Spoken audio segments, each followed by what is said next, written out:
Welcome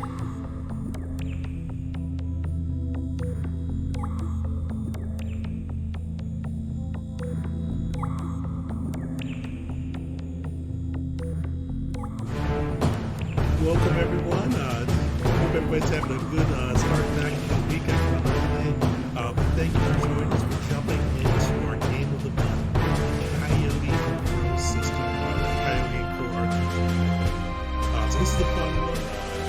Part of our mission, if you watched the last one, Power Rangers, you've seen this on some of the YouTube videos. Each month I want to try to make a RPG system. So far this year we've done Power Rangers. We've technically done Karen, which I actually found out how you pronounce it. It's not Karn, as I initially thought. Karen, Power Rangers, and now we're doing that. Just kind of fun to find some new systems outside of 5e, which is usually a lot of fun. I love 5e still, it's still good for us to play. It's just kind of fun to learn new systems. So usually people can take it to stay with a lot. Typically, Star Wars,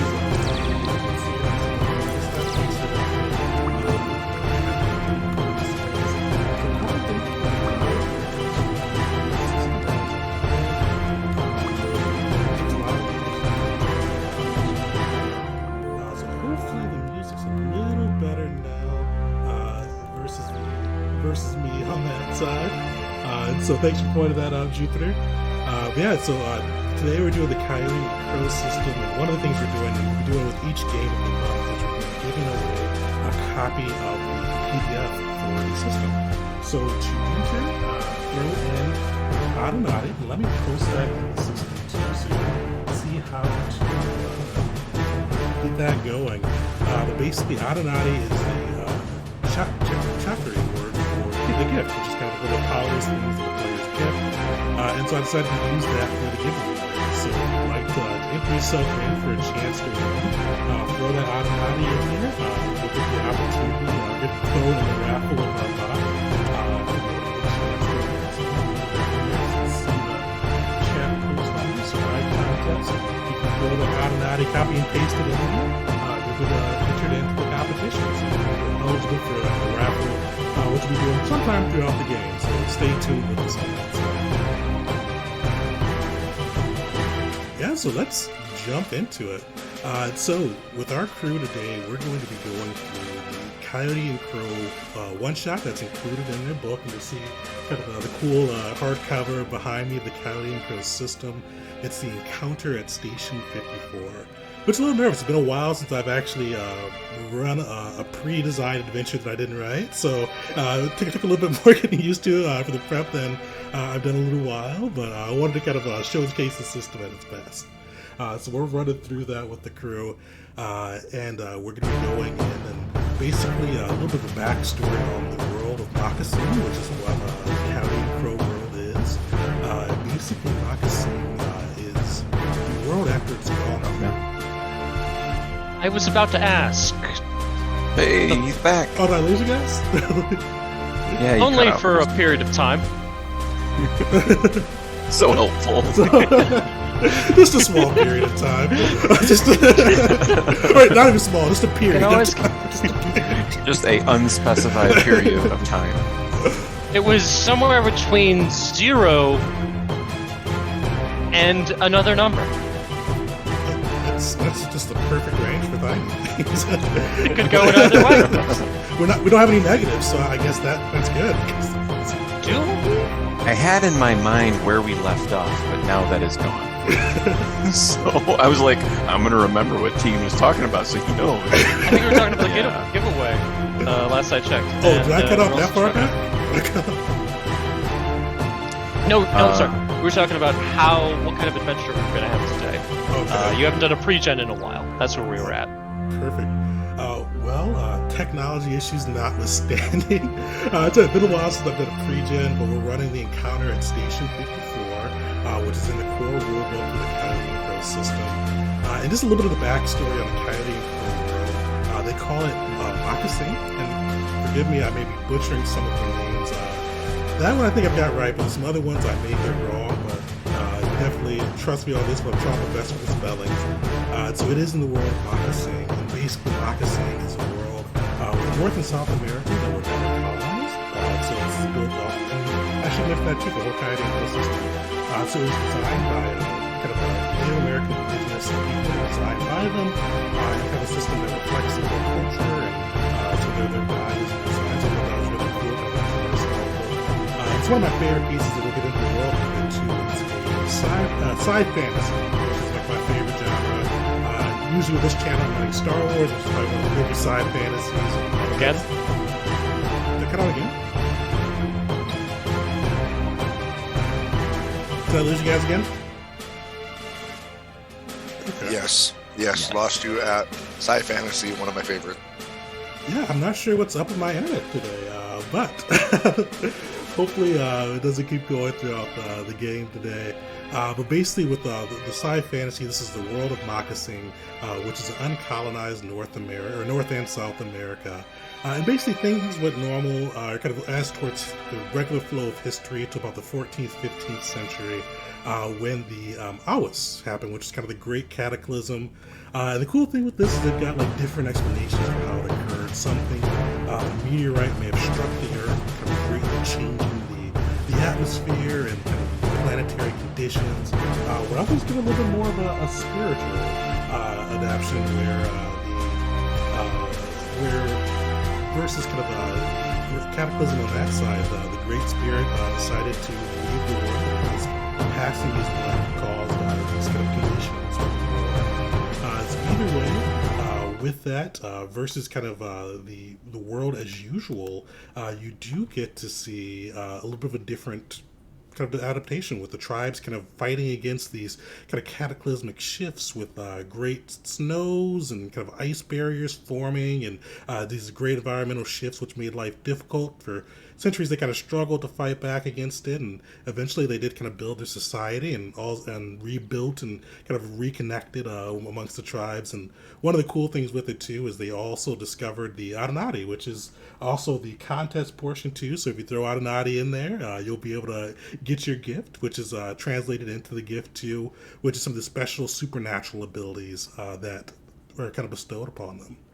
And we're picking up with a counter station 4 in Chacoya City, which is kind of their Cahokia City, which is their kind of major city within the world, and basically kind of hustling and bustling. And the crew are all different Ciotos, which is kind of like the marshals or kind of the law enforcement and investigation arm of Sequoia and kind of the Council of 12. And so we're picking up in that bustling city as we kind of get to know the crew. But before we go into kind of how the story starts off, let's introduce our crew. So I'm going to go through an order on my screen on this side. Gakin, you are up first. Describe your PC, what path they may have taken, and anything interesting you want to include with them too. Yeah, so Gakin is a archetype seeker, path of the snake. So he comes from a long line of effectively bounty hunters, and so he feels a responsibility towards kind of tracking down some of the criminals that wander around the city. So he was gifted by his family an Anika Longblade, which is kind of the prized possession of his that he kind of uses to kind of exact vengeance a little bit. And so part of his personality, he is not an evil person, but he is also not known for necessarily bringing the criminals in alive very often. That is their choice, not his. And so that's how he kind of views that. So that's kind of I'm trying to think anything else that might be significant about him. He isn't necessarily a very physically imposing individual. He prides himself on kind of being physically tough, but not necessarily strong. And then so he combines that physical toughness in with a strong like spirituality that kind of helps him get that resolve. So, and that's Gakin. Nice.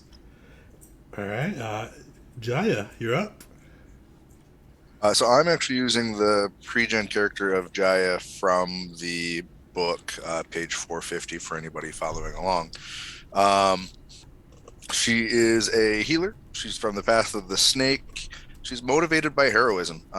Basically, she's young and naive, and she comes from a very sheltered, overbearing parent sort of environment, and she wants to come out into the world and prove herself and prove her value, and just kind of go out and shine her light on the world.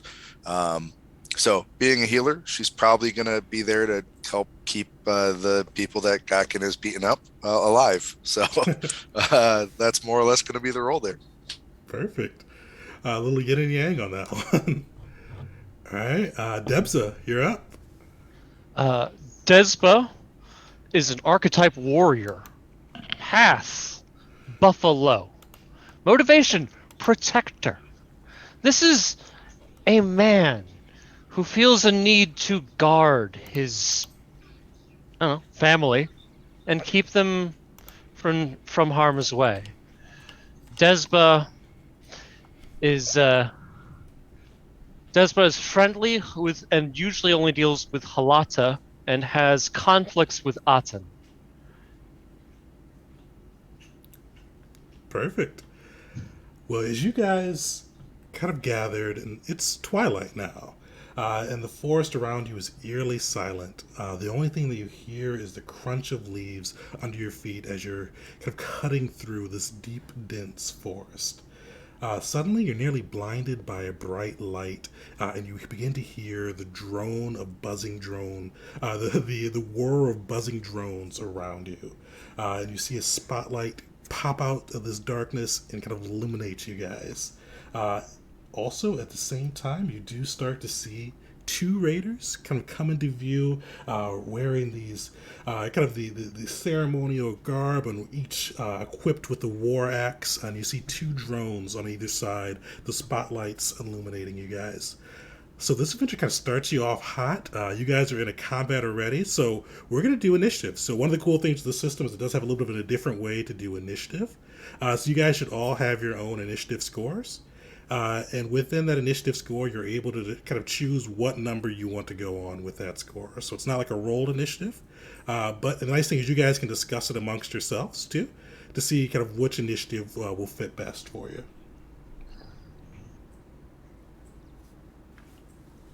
So while you guys determine that, I'm going to throw in the enemies' initiatives.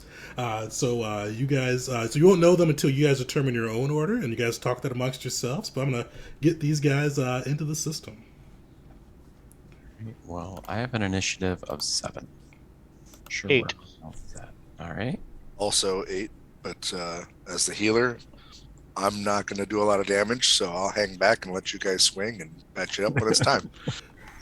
All right. I will swing and endeavor not to need to be patched up. I will fail. That is the, got to be confident. All right. So what numbers are you guys going at? So 876, is that what we're doing here? Oh, 876. Well, I guess I should ask: is high number goes first or goes last? High number goes first. I'll go first, and I'll let you two figure out. Well, no, I'll hold off a minute. I'll go at 7, but that's as high as I can go. So Yeah. So let's do 876. Despa at 8, Gakken at 7, myself at 6. All Okay. right.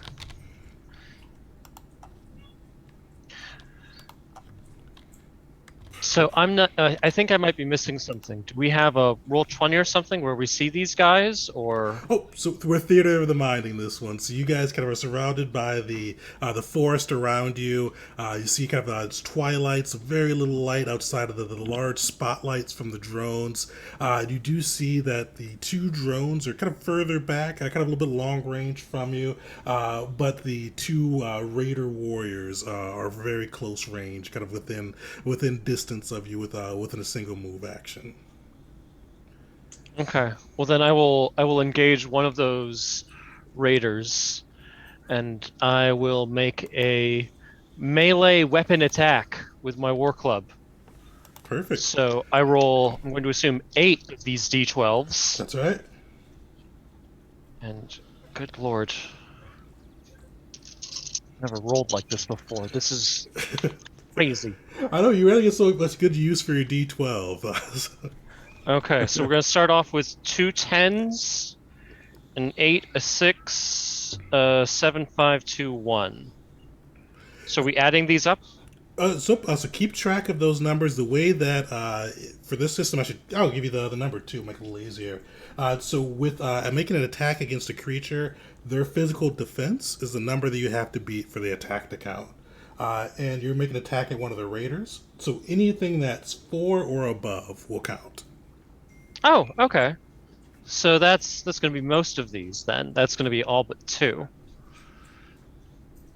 And I think I ignore my blessing is that I ignore one of the ones that was rolled. I don't know if that means that I re-roll it. I think if with that one, if it just says ignore, because ones with this system they take one of your successes away. Oh, So you okay. would just ignore that minus to your success. Did you get any 12s Okay. with your roll? No, I Okay. have 6 successes. 6 successes, nice. Uh, Perfect. How does that? So he's still alive, but he's looking hurt. How does that look as you slash into him? Well, I have this weird war club that is also like a sword. It's super cool. It's got this little orb at the end of it. So I like to imagine that I bring this thing down on like this guy's side because he's hurt, but he's not dead yet. And then I pull back as hard as I can, both slicing through him and hitting him with that ball there. Solid. You slice into him. You hear him jump back with a scream, and he is looking pretty bloodied and gnarly as the war club sinks into him. So that was your primary action. Secondary actions, you move towards them, but you can also do some additional secondary actions too. Anything so you could you didn't use a range weapon, so you don't need to reload. But you could defend if you'd like to, or that'd probably be the only big thing you'd want to do here. Yeah, I can just defend Jaya and try and keep them from getting into any trouble. Perfect. All right, Gawkin, you're up.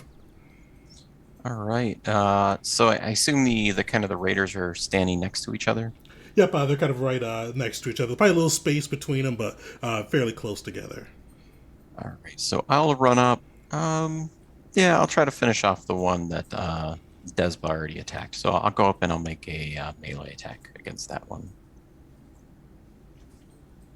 And so I have a melee skill of 10. So is there any bonus for the weapon? I guess it doesn't really matter much. But I'll roll. So I got the app here. Let's see what it does. It's probably going to be rolled. And so I got a 1, 3, 5, 5, 7, 7, 8, 10, 11. No crits. So, but I did get a 1. Ooh. Okay. So And you're you attacking the raider, so anyone over 4 will count. So 1, 2, 3, 4, 5, 6, 7, 8 minus 1. So 7. 7 hits. Sweet. Finish him.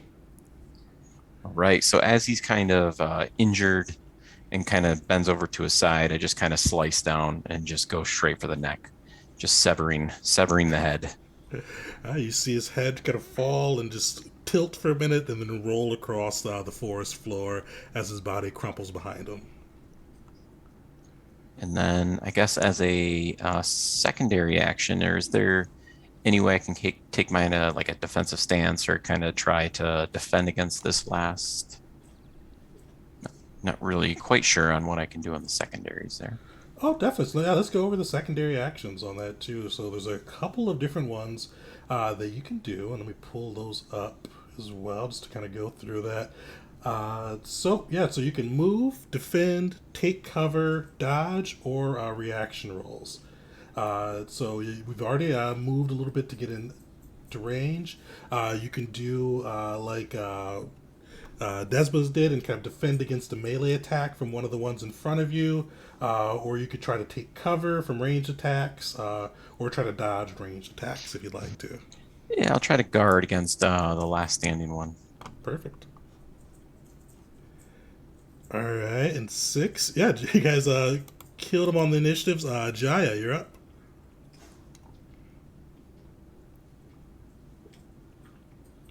So one of the Yep, Jaya's guys. your turn. Oh no. Sorry. So Jaya is, not the aggressive type. So she's gonna hold up her mag sling in front of her, and she's gonna be like, "Stop! Stop! Why are you doing this?" And try to talk the person down. Perfect.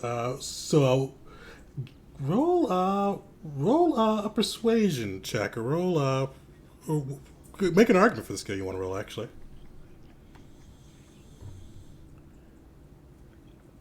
I'm sorry, I'm not sure which thing I'm supposed to roll for that. But yeah, I mean, we have no idea why they're attacking. If we kill both of them, then we'll never find out. perfect. Let's see what skills Jaya has. Unfortunately, not proficient in persuasion. Roll me her charisma stat. So So that's a 3, so I'm just rolling 3 12s. three d Is that 12s. correct? 4, 9, and 8. Sweet. So you get two of it, and you see the thing falter, or the raider falter for a moment.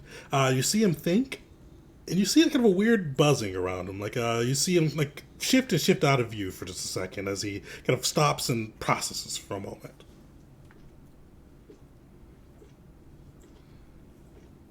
But you still see him kind of after the shift fade. He does grip his axe and kind of proceed closer to you. All right, I'm gonna go ahead and shoot him. All right. And this is a ranged attack, so I'm not sure exactly what I roll for that one. Agility on this one.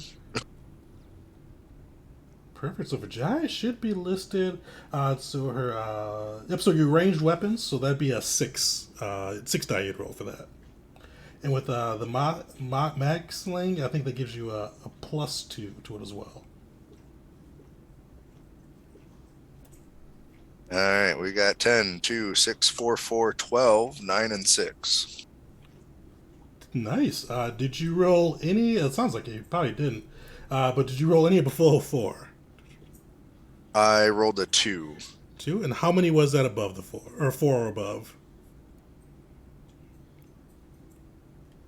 Well, including the 4s, Including then the 4s. okay, then I have 7 above. Nice. You hit him. He is bleeding. He is unconscious from that blow. How does that look? Well, let's see. Jaya just basically shot the guy in the chest, not really intending to do any sort of lethal damage, so she's glad that he's unconscious. But yeah, I mean, he took a step forward and she kind of squeaked and pulled the trigger. Perfect. Well, you guys have done in the raiders. The drones are left. They are going to take some shots with their mag slings towards you. So you see the first one takes shots at Desba as they kind of get everything lined up with their weapons, and you see the kind of the cannon whirling as it prepares to strike out at the warriors. Let me get that rolled. Odd. So, Desba, what is your physical defense? My physical defense is looking at Desperate right now. Physical defense. That is a 7 with an asterisk for an 8. Let me see what that 8 is from. Nope, I'm not seeing a reason for the 8. That's okay. We're gonna go with 7 for now. Perfect. Well, they get one success off as you see that mag sling coming. And you feel an impact against your chest, and you do lose one body from the damage. Okay. Right. And as that drone shoots, you see it kind of freeze in air, and you hear a little chime echo around you. And you hear kind of a robotic voice message, or kind of just in your ears, saying, "Simulation ended." And as you guys come to, you see the forest world fade around you, and the VR headsets that you have click off. And you hear kind of a young voice of a young woman speaking to you, and it says, "Good morning, Kolisko. Apologies for interrupting your training session. The Council of 12 has requested your presence immediately. They have a mission that is most urgent for you. Okay. We go to there. Perfect. So as you guys you leave the training area for the Ceuta, you get into the streets of Cahokia, and you see just kind of a sprawling metropolis around you. Just various colors, vendors selling wares and food, and just kind of a very nice cityscape as you lead deeper into the town, closer to the Council of Twelve's location. And as you guys move through there too, kind of the districts continue to get nicer and nicer as you approach the Council of Twelve's dwelling. It kind of just get a good vibe as you approach through. This is your first mission after becoming Ciotas, so this is kind of a little bit of your proving ground. This is the time for you guys to prove yourselves to the council and your superiors, and hopefully gain a little bit of respect as you guys are kind of moving your way up in the world. As you all get to the council room, you do have a little bit of a receiving area, which is at the top of a series of broad steps. The walls are painted in pattern that kind of draws you to a curved area, which right behind that is where the council sits.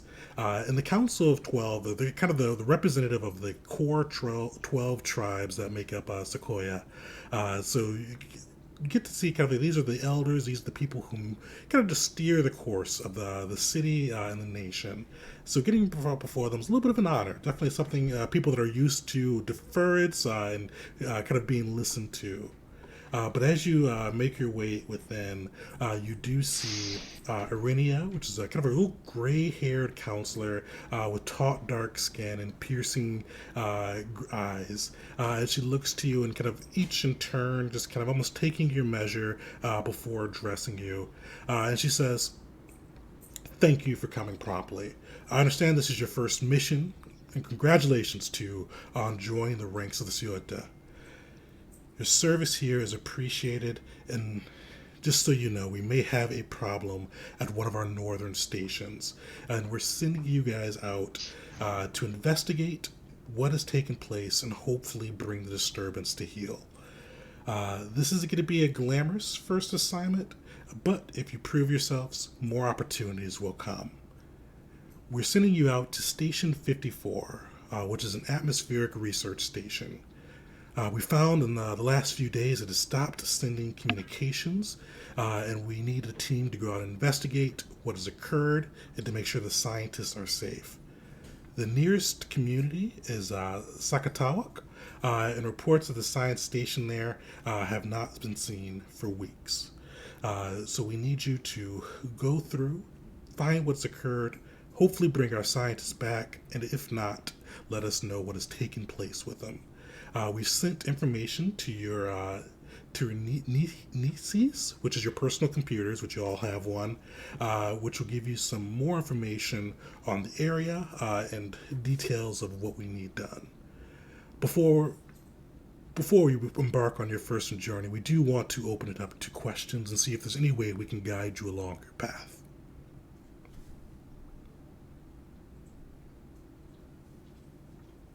You said this was an atmospheric station where they're monitoring the atmosphere. Anything special about this particular one we should know? So nothing out of the ordinary. We've often had these stations dotted around to monitor the environment after the Awis and the Great Cataclysm. We've been fighting back against it for years and getting progress, but we still like to keep a close eye to make sure that there are no disturbances or nothing comes out and surprises us again. All right, well then this is going to be great. Perfect. Did you say how far away the station is from us? It is about 4 days' travel from you. Two by barge, and then another two moving through on foot.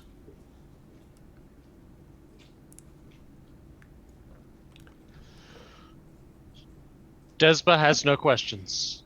Desba is happy to go out and prove himself and allow the more intelligent members of the party to do thinking. And I don't mean that as a slight. My character's intelligence is a 2 versus a strength of 4. I know where I belong. It's standing up front and hitting things. It's not thinking.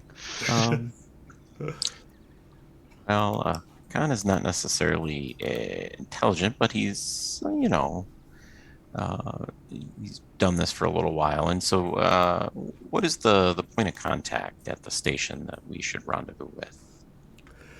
They nod and says, "There are the village elder in outside the village outside the station. Sakatawa will be who receives you.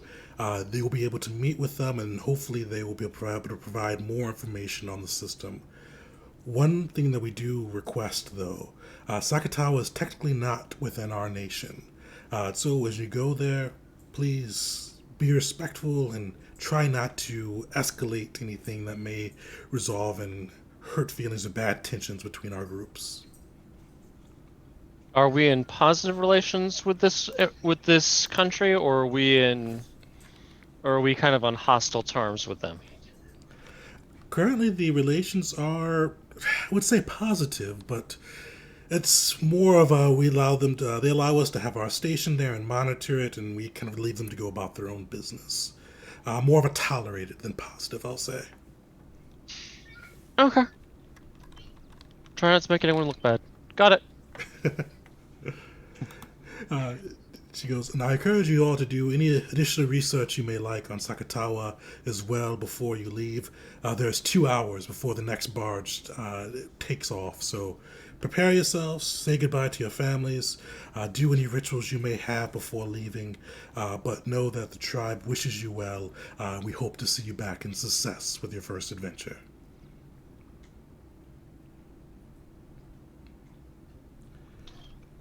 Perfect. After that, you guys are escorted out of the chamber hall where you were able to meet with the representative from the council. They do give you guys a map as well as a brief data sheet letting you know that there are 3 scientists that are on within they're supposed to be within the station, and just letting know that they want them to be brought back. They're valuable. Their information and kind of expertise is something that can't be diminished, and by all means try to do whatever you can to both figure out what happened at the station and bring the scientists back if possible. Perfect. So before you guys leave, is there anything that you all want to do? So Gakhan is a very spiritual individual, and I do have the ceremony skill. So I assume he would probably spend some time trying to kind of bless their journey a little bit, or ask for a little bit of guidance on their path. I don't know what that would look like, or if it would have any in-game significance, but that's kind of what he would spend his time doing. Perfect. Roll me a ceremony roll. All right. So that is 6. How many points do you have? Or was that 6 successes? Oh, no, just a skill of 6. Hold on. Oh, skill is 6. Okay. And what is the so? So actually, those are really good dice. yeah, we'll keep it actually a little bit lower. So 6 is 6 and above are successes. Oh. So I actually got a crit. So I have 5 success currently, but I get to roll 1 crit die. Mm-hmm. And it's a 3, so I think that still counts as a success. So 1, 2, 3, 4, 5, 6. Sweet. That's really good. 6 successes on a 6 dice. Kicking it off strong for the journey. You kind of go through and tap into your spiritual side. What path is? I forgot to ask. What path is Gakin? Path of the Snake. Perfect. As you kind of connect in and kind of connect with your Anunnaki and prepare the ceremony, getting ready to just kind of bless your journey as you go out, you see a snake slither past, and it kind of locks eyes with you, and you just see a brief nod, and then it kind of slithers back and goes along with its own journey. And we'll give you guys, with that, each of you guys will get a free re-roll of a 1 that pops up that you can use throughout this adventure. So each of you all, after getting blessed by Gakin and his kind of his spiritual preparations, if you have a 1 pop up, you can choose to use this anytime throughout the adventure. Choose to re-roll it.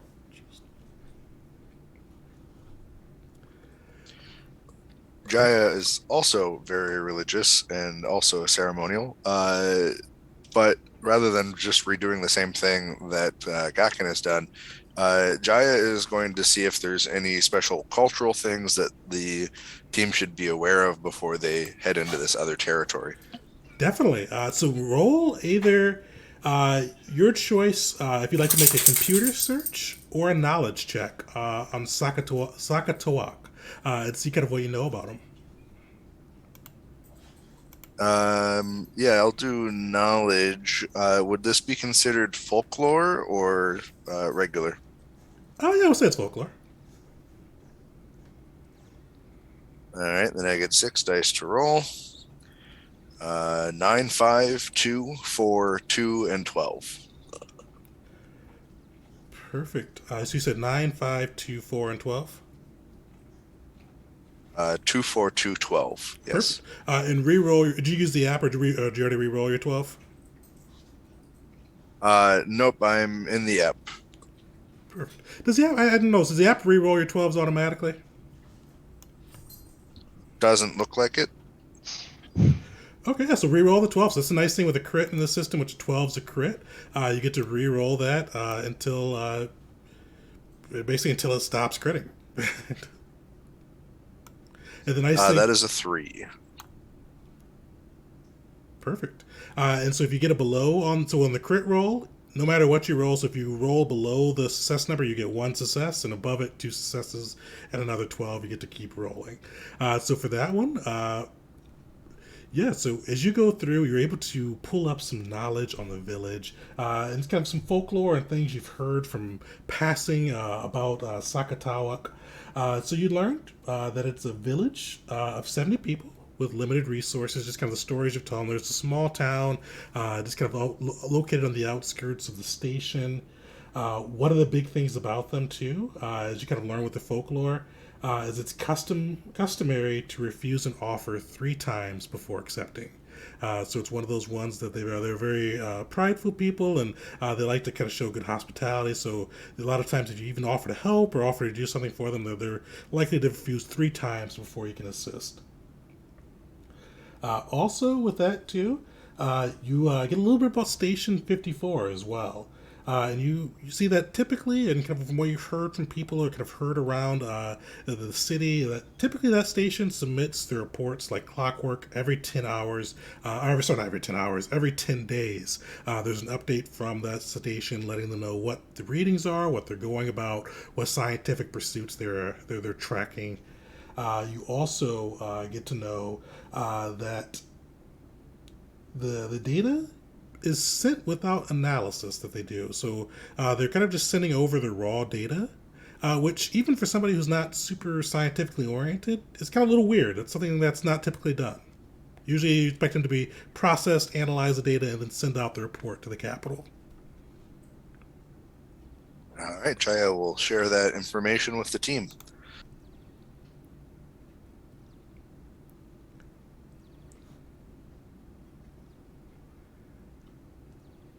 Perfect. So anything else anybody would like to do before setting sail on the barge? The simulations we were on, is that something we can just do with our free time? Because I might try and log in a little time in the simulator before we get out there into the real world, or check our transport's stats and things in configuration. I've got a decent piloting skill, so I imagine I have some interest in whatever transport we're using. Oh, definitely. So yeah, either one. So you can check out the Yutsu barge, which is kind of a floating barge. So you can check that out if you'd like to, or if you want to, you can go back in the simulator and get a little bit of practice in before heading out to the treacherous wilds. I think I'll do the piloting 6, or should I use an investigation to like just kind of get used to the new transport system? Oh, perfect. Yeah, roll a piloting. It's kind of get see a little bit more about the barge. Okay. And what counts as a success for this roll? Is it a 4 and above again? Oh, no, for this one, 6 and above. 6 and above. Okay. So that is going to be 1 success.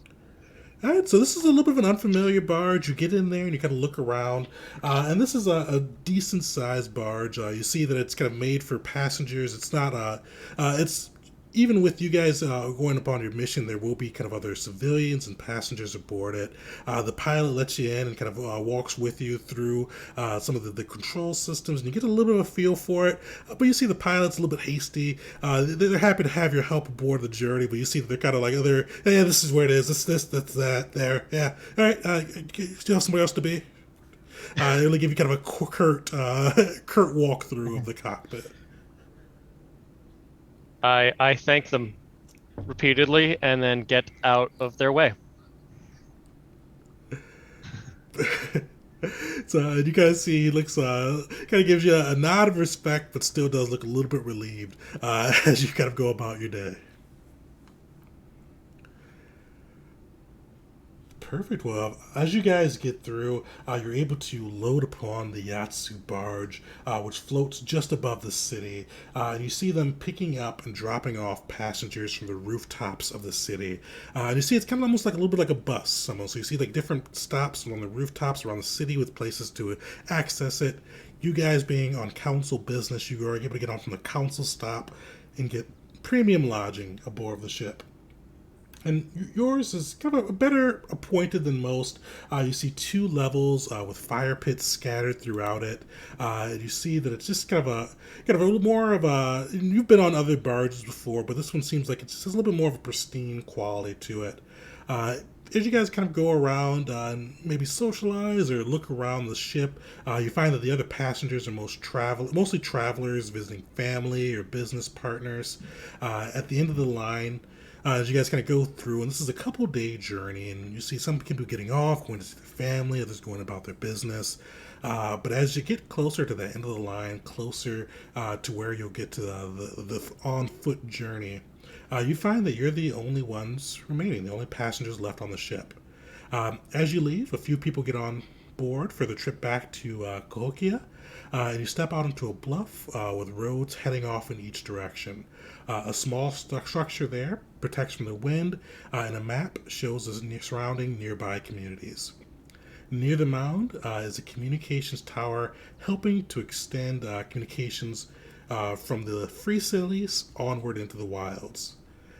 So ahead of you is another 2-day journey. And one of the big things with this too is you guys do have some supplies, but you don't want to. If you go through and eat your supplies throughout this journey, it'll be a little bit of a harder trek for you. And what we have is kind of military rations, which are edible, will get you the energy you need, but probably not the most filling. They recommend it. If you want to, unless you want to kind of proceed with a pace, you can. But one of the things they recommend is kind of taking a look at the landscape and maybe doing a little bit of hunting if you'd like, and get some fresh food for your journeys. Does anybody have any skill in survival? Jaya has 6 in survival. I match that. Same, actually.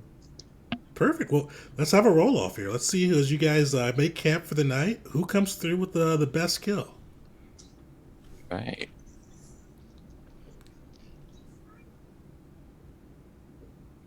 Is there a success threshold, or we just DC 6 on this one, or success threshold 6 for this. Ooh. I have 3 successes. All right. I have 3, but I have a critical one, so 2. All right. I have a 5 and no criticals. Perfect. So you guys, as you're going through and making your hike through towards the village of Antiwa, which is kind of in between Sakatawa and where you're dropped off from the barge, you all are able to get some impressive hunting in. But the one that stands above all is Jaya.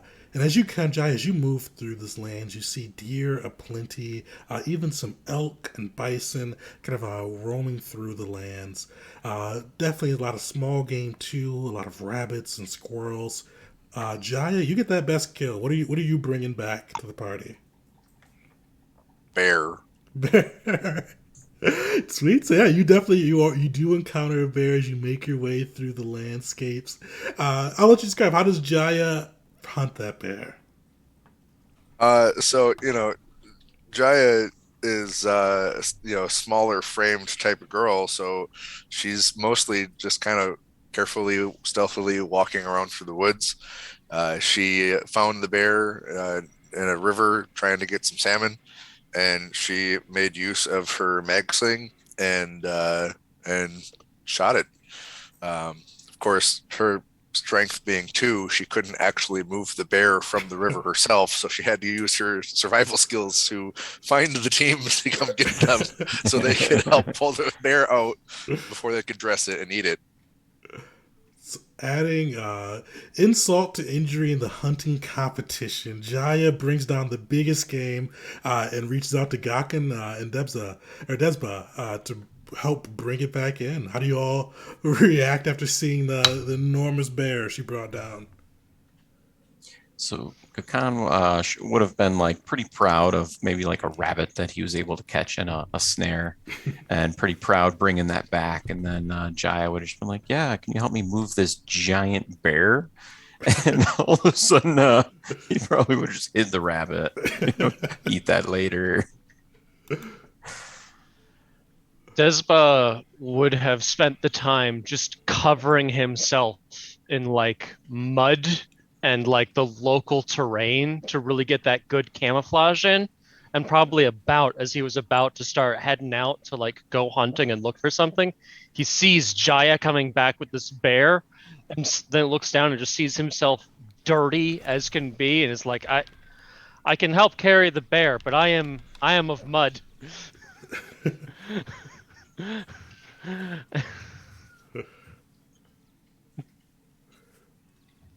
Perfect. Well, And of course, Jaya would do some ceremonial rites and thank the spirits for providing the bear and so on and so forth before, dressing it. perfect. You're able to give thanks for the bear and got to properly dress it, making use of kind of that bounty to not only kind of bring you guys food for your journey, but a little bit extra too that you can kind of store with you as well as you got to make use of the bear that Jaya was able to successfully hunt down. Perfect. But luckily, you have a pretty uneventful journey the next 2 days. Excuse me, as you move towards Antigua. And you kind of trudge through and feel the sun beating down upon you, and you see kind of the lush area around you. A lot of forests, the nature kind of coming back after the great disaster. But you kind of have a good trek out there. And on the second day, as the sun begins going down, you see the village of Antigua ahead of you. And this village looks to be kind of like a couple dozen structures. It's not a big village or kind of a prosperous area, and it seems to be surrounded by farms, kind of made out of the hard soil. Uh, and you all know that anytime you go to a new village, usually the first thing that the Cioita do is present themselves to the village leader. But you guys are on your own. This is your first adventure. You all are able to see that village ahead and kind of make your own decisions. So when you guys arrive there, what do you all want to do first? And you see that there's no guards posted outside. You do see some people moving between the farms. Nobody really seems to be taking too much of an interest towards you as you get closer to the village itself. Jaya would recommend to the group that they make a visit to the city elder or the village elder as typical, and then would also suggest that we offer up some of that extra bear meat and byproduct as a gesture of goodwill. You're saying you think that over the course of 2 or 3 days, the three of us didn't eat an entire bear? Yes, I am suggesting that. Are you aware of how much meat there is in a full-size bear? I. Okay. Like Desmond tried to put a very good dent in it, but still still a healthy remainder left. Perfect. Well, you guys are. Oh, go ahead. Who was about to say something? Oh, no, no, go ahead. So you all are able to make your way into the village, and you do find kind of a hut in the center where it seems like the village elder would live. And making your way inside, you see Silk, who is the village elder of this of Antigua. You see he's kind of an older man, dark brown skin with long kind of gray hair tied back into a ponytail. And he kind of looks at you guys and says, "Hello, travelers. What brings you here today?" Oh no, I wouldn't want to impose my problems upon you, Desma says, but refusing assistance once, as is polite, and waiting for the others to do the second and third. You see him nods, goes, that is the custom. That is the custom. But it looks like, are you all Suyota or are you not?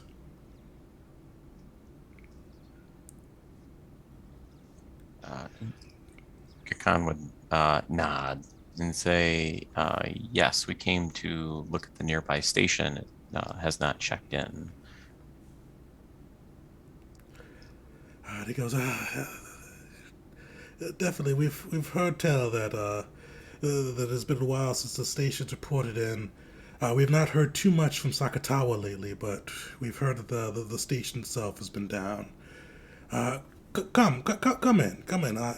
He kind of sees the bear carcass or the meat that you guys have brought in, and says, "Good hunt, good hunt."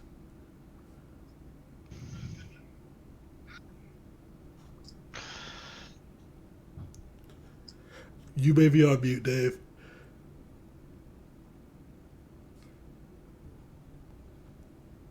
Still muted, buddy.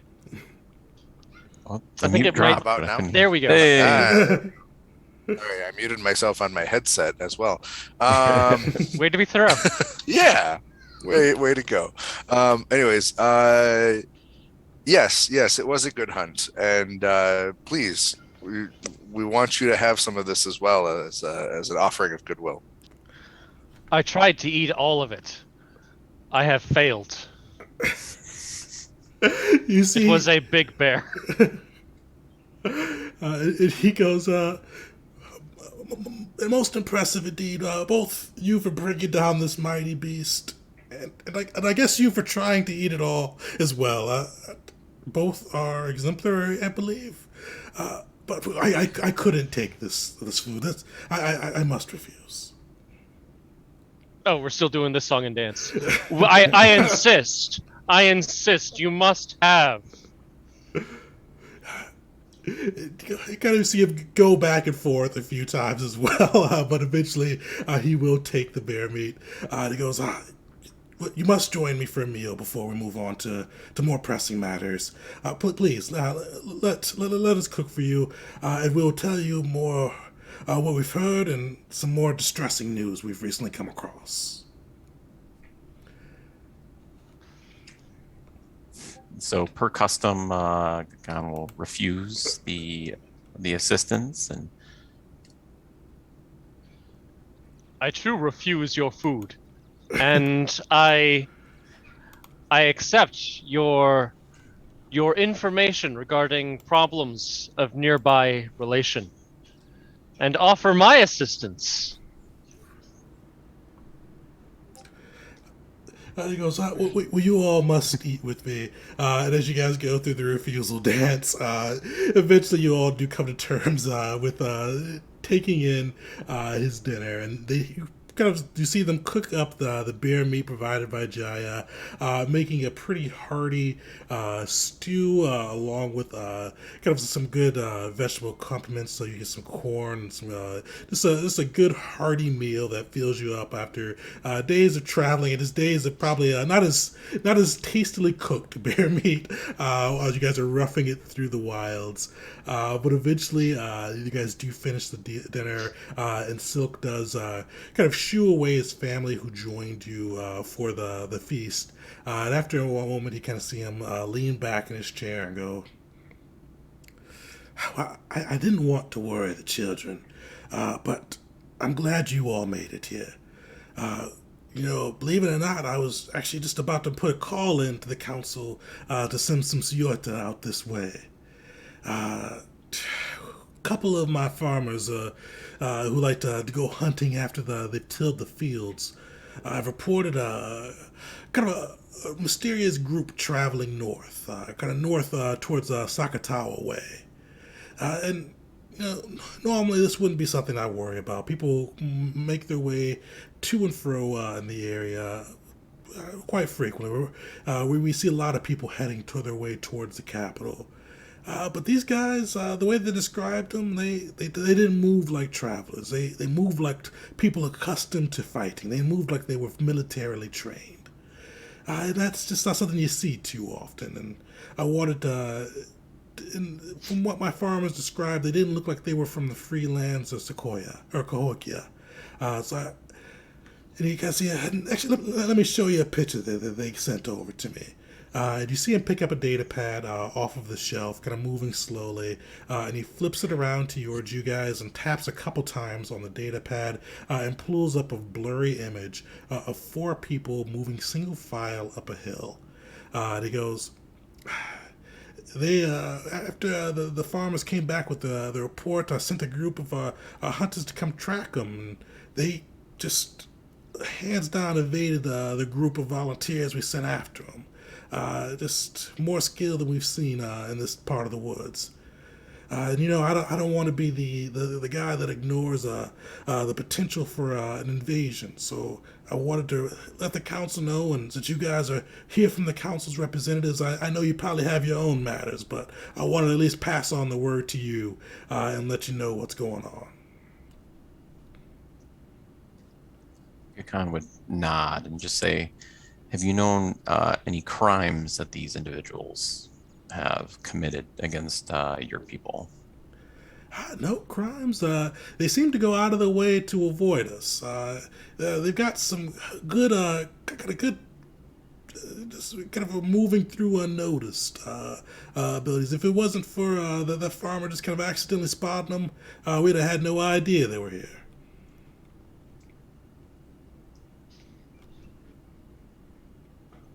They did not announce themselves and their presence? No, just completely rude. Even if you're not from the Freelands, it's customary to come introduce yourself and let you know that you'll be in our parts of the woods, just so we know who's coming through.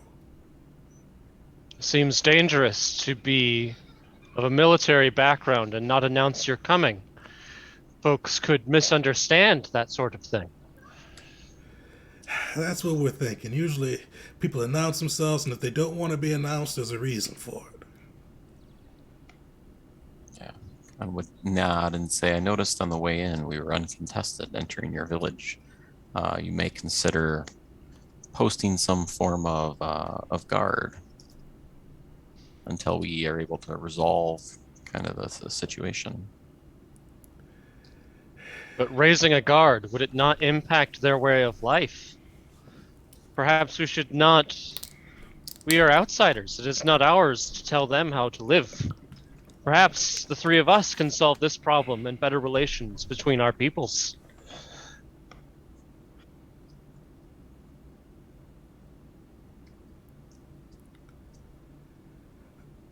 If you all would be willing to look into it, we'd greatly appreciate it.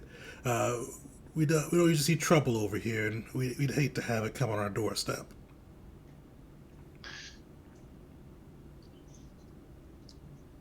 Yeah, Khan nods again and just says, do you have the name of the farmer that was able to spot them?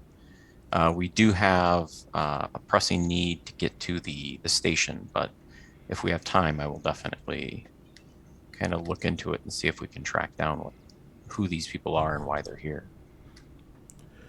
He goes, yeah, Thuy Pino's the one who spotted him. He's the farmer near the outskirts of the village. You're more than welcome to talk to him. And if you go towards the station, their tracks seem to head north. I'm not sure if they're going up to Sakatawa in the station, but it seemed to be heading in a similar path. It might be wise just to go ahead and send that message to the city anyways, just to make sure. if the worst should come to pass, then you would still need to get that message delivered. You're right. You're right. Especially with you guys going up north, and in case we lose track of you, we don't want to make sure the council knows what's going on. We'll send some word out to them today. And do we have a way to check in with our progress? Oh, you do. So you can actually reach Uh, out to them. So your personal computer that they've got, they have you some more of the mission information is a serves as a communicator too. And within the area you guys are currently in, you are still within communication ranges. Oh, well, in that case, ignore all of that because we'll pass that message along and let them know that we're on that case too. He goes, I appreciate it. Between the hospitality you brought with bringing meat to our table and solving this issue that's impacting our village, you've all shown us a great kindness today. yeah. So I'll send after kind of the dinner and it winds down. I'll send that message out and I'll just ask for guidance and I'll say I think that the outsiders of this village are kind of the folks that they had spotted seem to be heading towards the station. It's very likely the two events are intertwined, and I would like to go off mission to investigate these outsiders and just kind of requesting permission to go outside of the boundaries of our mission. And you see kind of the village elder, the council leader actually that you spoke to earlier, kind of the same piercing eyes come back through the visual and the message and says, "Approved." I'd hate to think that there are outsiders impacting these matters, but we must find out either way.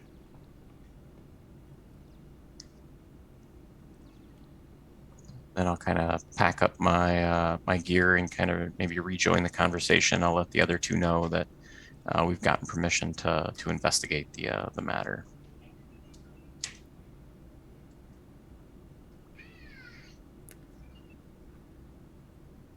Perfect. As you guys reconvene, what's the crew's next step? What are you all thinking of? So you guys know that they were headed north, and there may be a trail they're able to find. You've seen a picture of them as well, uh, and you also know that Sakatawa is ahead of you guys to the north as well.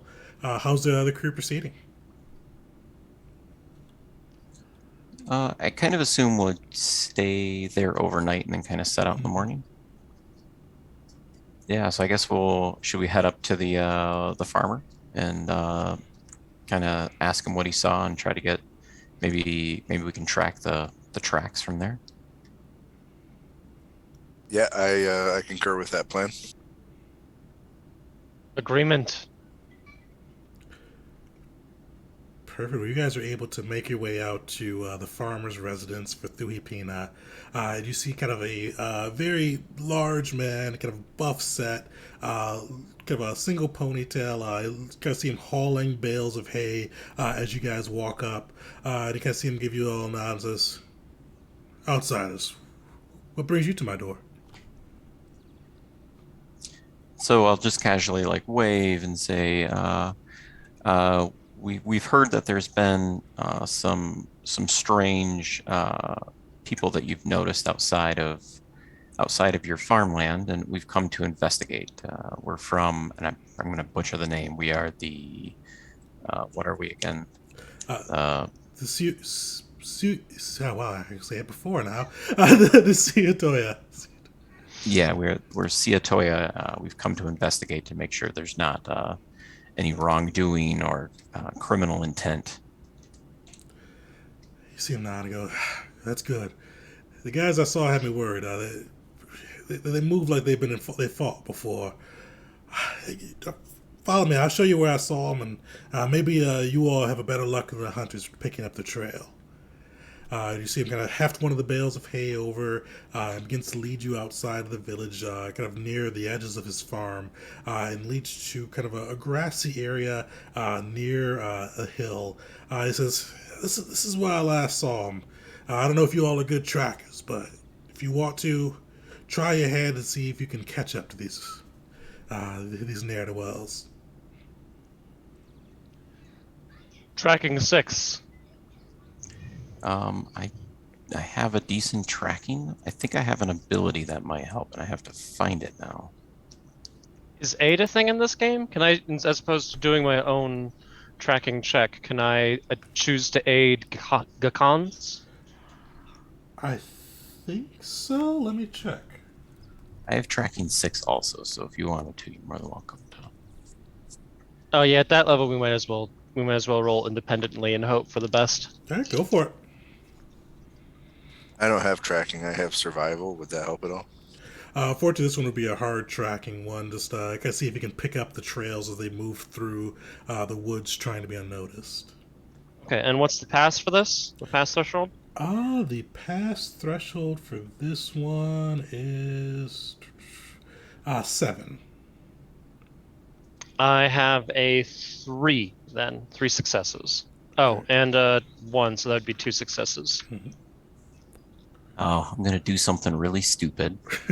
So I have Gecko's Heart as my ability. So out of an encounter, I may spend soul points to add to any check involving endurance. Well, this doesn't involve endurance, so never mind. I believe this is a spirit check. Unless I'm wrong. I think tracking is. I'm not sure which one tracking is linked to. I don't have that in front of me. I think it may be spirit. I'm not sure. Tracking perception and wisdom. Okay, neither one of those. So never mind. So I'll just roll my 6. All right. Clear. Roll. Sort. And what was the difficulty in this? 7. 7. 1, 2, 3. So I got 4. Nice. Kind of combining your skills, Desmond and Gakken, you're able to look over the area, and you find out a couple of things. Both of you find that the group that you saw is only the 4 that was included in the photo. You found that there are not any more traveling with them, even with them trying to cover their passing. Did either of you guys get a crit as you went through? Nope. Is a crit just a 12 A or is an 12. 11? Okay, yeah, no. No, I did not. So, Gakken, you're able to notice that the tracks are partially covered. It looks like somebody has some counterintelligence training. It was kind of going behind the group and trying to disguise their passing and doing a very adept job at doing so. This is somebody that's clearly got some skill in kind of passing through areas without people being able to follow them. Yeah, so I'll pass that along to the group and just let them know that this is definitely trained individuals who do not want to be followed. But with the combined efforts, you guys are able to pick up their trail. So you all are able to, and you see they're ahead of you about a good half day. But you could try to charge after them and see if you can catch back up. Or if you wanted to kind of stalk along them and see if you could follow them and see what they were doing, or really anything. What are you guys thinking as you find that trail for this mysterious group? Do we want to try talking to them openly, getting their attention, or do we want to treat them as hostile and just kind of keep an eye on them and wait for them to make a bad move and then intercept? I'm gonna guess hostile, just because of not only their training but how hard they are working to be not noticed. Agreed. However, I'm concerned that this might take us away from our mission, and perhaps we should just come back to this. I realize that the events may be uh, intertwined, but I feel like if we just focus on the station, we may result in resolving both of these. If we follow the tracks, does it take us towards the station? It is headed towards the station. You guys are able to pick that up. So we're kind of, by following them, we're kind of knocking out 2 birds with 1 stone, are we not? Yep. Well, maybe. I mean, they're heading towards the station. That doesn't mean they're heading to the station.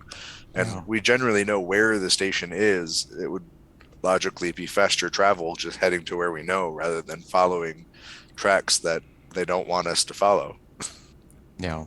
Yeah, I agree. And since they're, I assume, heading away from the village, I don't think the village is under any threat. So yeah, maybe we just try to avoid them and get to the station. That makes sense to me. My healer's heart says, avoid the conflict. Go save the people. No, I don't. I just I feel like I don't want to leave this just unaddressed, but yeah, no, we can do that. Ignore the hostilities, go work head towards the people. Like, how many days' journey is like the station away from us? So you guys are 2 days away from Sakatawak, which is pretty much right outside the station. Okay.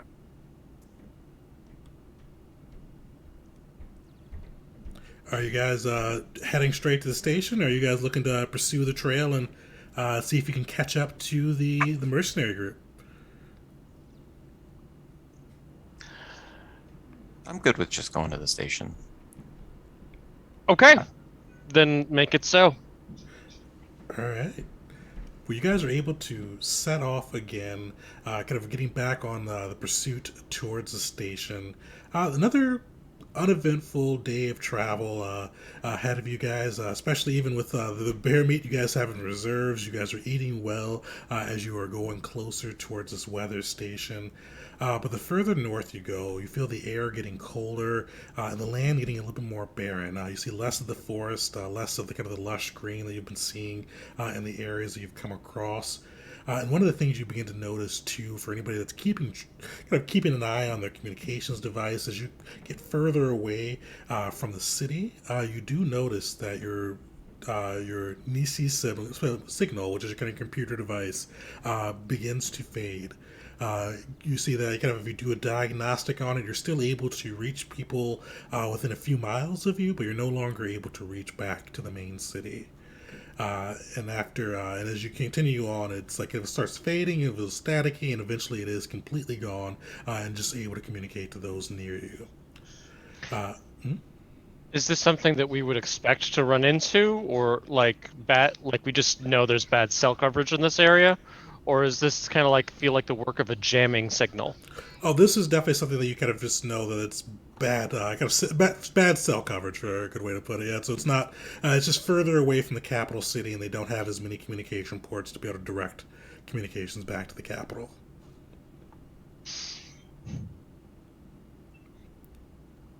Okay. Perfect. Well, you guys have an uneventful travel outside of seeing your communications devices go down and just that cold as you go further north. Eventually, after the 2 days pass, you are able to make it to Sakatawak.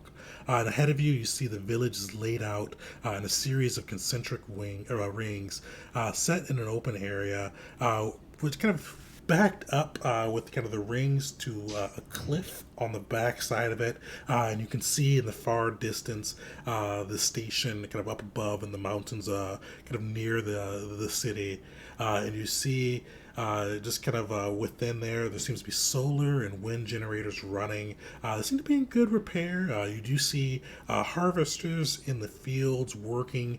You see as you get closer, the sun gleaming off of them, and you see that they are robotic harvesters, which isn't an unusual sight, but definitely something that you'd probably take note of as you make your way in there. You do see they don't really have many means of travel. You don't see any barges or any sun wings. There are aerial vehicles flying through the air, but that's not unusual for kind of a small scale community like this. And as you approach, it's just before sunset, and you see kind of a young boy kind of tottering towards you. And when he gets close, he goes, "Hey guys, my name's Kaya. Who are you?" Hi, Kate. I'm Jaya. How are you? "Hey, I'm good. I'm good. We don't often get visitors here. What brings you guys to our village?" Oh, we're just traveling. We're going to check out the nearby station. Okay. Well, anytime we see travel or anybody new, the village elder likes to take a quick look at them. I'm going to bring you to the village elder. Is that okay? Is it okay, guys? Yeah, that would be awesome. Thank you. Neat, neat. All right. Well, follow me. And you see Kaya kind of bounding off with just that energy of youth. He's kind of just skipping along and kind of looking at you guys. Probably trying to fiddle a little bit with some of your gear and ask you just 1,000 questions without a space to breathe and answer them back. But eventually he does bring you to a large home just in the center of town. And you do see within kind of in the home, two women stand over a table with blueprints and a map sprawled out in front of them. A third sits next to the table, absorbed in a virtual session. And you see, and Kaya kind of goes, hey, these are elders. And he points to the women and goes, that's Horit, that's Ochitan, and that's Taki. They run the town. And hey, elders, these are these guys. They just came in. You see one of the elders go, thank you, Kaya. That'll be all. You go run and play. And she looks to you all, and I assume you are the Ciota that the council sent out. Is that right?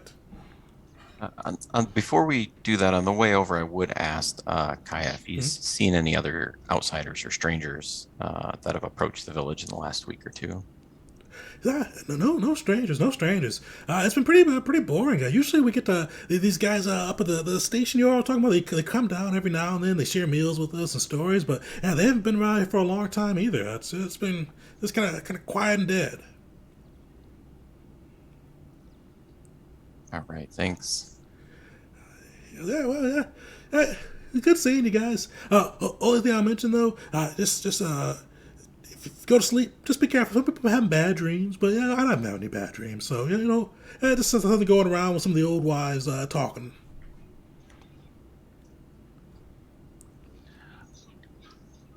We alert them to the military folk, right? Like, we alert them that these folk exist. Probably not the kid, but the elders. Yeah. The Child, kid wouldn't say it's anything. important that you know you're going to die soon. This is your future. Yeah, those bad dreams. Probably you should listen to them. Unless the bad dream is telling you to kill everybody or walk off the cliff, don't listen to those. Perfect. But yes, getting back to the elders. Yes, we are the Coyote that were sent in to check out the station. She goes, good. We've been expecting you. Just so we know up front, the council said you were coming, but the council doesn't hold much sway here. We like the crew of the station. They're good people. So we'll help you if we can, but just know that your word's not law out here, if you get what I mean. Yes, we understand. We hope to honor your traditions as best as we can. And we mean no transgressions if we do. Our intent is to get to the station and find out what happened and recover our people, and make our way back. However, we were just at another village and there was a sighting of some other strangers that is of some concern. We're hoping that you might know something of it, if nothing else, be aware of it. But they saw 4 people who appear to have had some military training. They were trying very hard to conceal their tracks. They were heading north. We assume they were heading either to you or to the station as well. You see kind of the eldest of the women shake her head, and this is Okantan. And she kind of shakes her head and goes, yeah, we haven't seen nobody else up to you. It's been a little bit quiet down here lately. Pardon my interruption. This isn't the kind of area where you would expect there to be people playing war games, would it? Folks testing their own abilities against each other, anything like that? No, nobody outside the people that are born here. People don't usually come out here. The station's really the only thing that brings outsiders anywhere near us. It's good that you haven't seen them. Most likely they're trying to avoid populated areas, and that I feel that bodes well.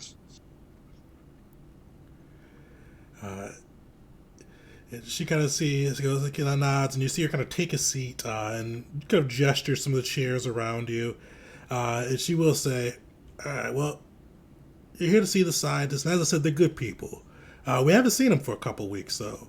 They used to come down regularly. They grab a little bit of food, have a little bit of drink, play games with us, and as I said, they were good people. They were part of our community, even if they weren't officially from our clan. But we just haven't seen them lately.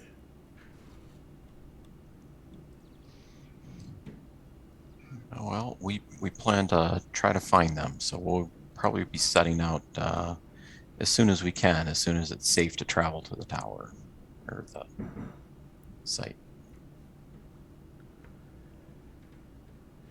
You see her nod and go, yeah, it's not always good to do the climb in the dark. It definitely shouldn't be going out in the cold and the dark. The terrain's dangerous, even for people who grew up here.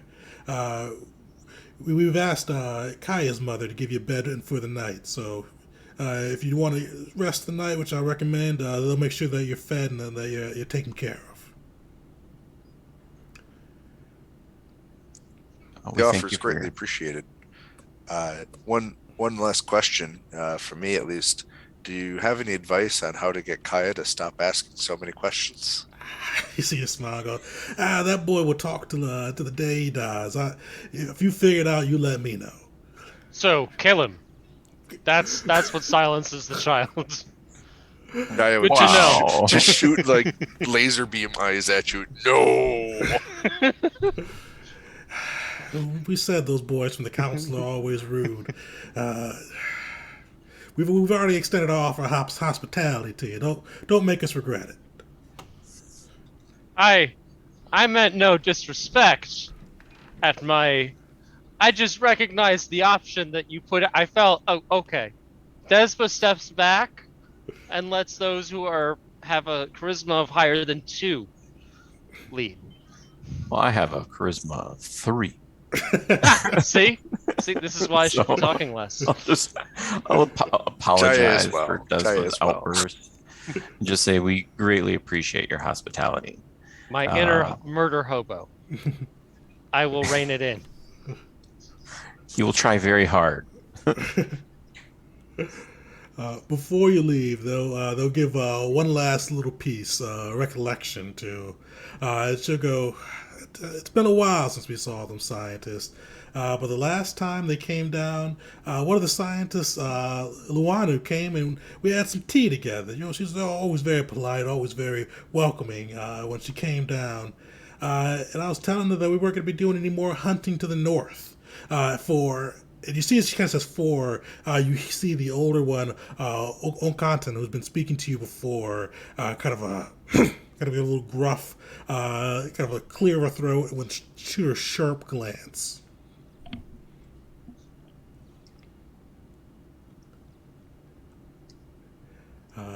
You see them pause for a little bit, and the third one goes, well, it's said now. You might as well go on. She kind of looks back to Horit, and Horit goes, we stopped hunting along the north of the cliffs. So many villages lately, they've been having bad dreams about that area. There's an evil there. Even if it's something that people don't, even if some people don't take it seriously. And you see her kind of look over to Okantan, who kind of rolls her eyes at that statement. I kind of would nod. Just say, so you say that it's evil there. I know you have a theory. It goes, you see kind of her look over to Okantan and kind of wave her on and goes, well, it's the dreams, they've only been affecting the women of the village. And everybody's seeing a shadowy figure that in the dreams kind of comes, hunts them and consumes them like they were prey. It's been a bit disturbing. It's haunted my own dreams the last few nights. Jaya would offer to do a little ceremony to maybe try to dispel some of the night terrors for the people present while they're there. Definitely. Make so either ceremony or try folklore too.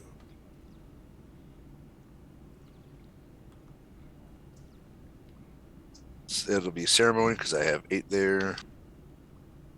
What's my success threshold? This is a 9. Then I have 2 successes. As you kind of conduct that ceremony and try to cleanse the area from just the taint that the people have said have been surrounding it, you kind of get in. You feel kind of you're trying to get in touch with and what's I forgot what's your path animal? Also snake. Also snake.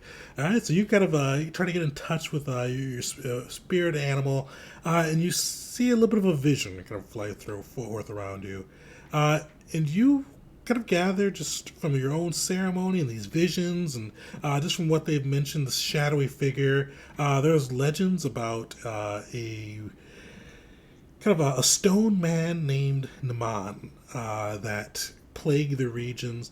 You're not able to kind of get too much more, and you feel that see that stone man. He's kind of a shadowy figure, just in the background, and you kind of sense a little bit about him as you try to clear the villages of their bad dreams. But unfortunately, your powers just don't extend that far. But you do see that stone man just kind of hovering over the village when you try.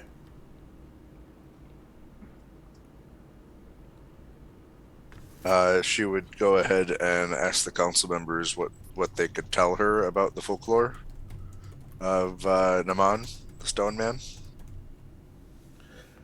Uh, Yeah, and as you kind of talk to the villagers or the elders after going through and doing that ceremony, trying to cleanse the land, they will give you a little bit more information about Naman.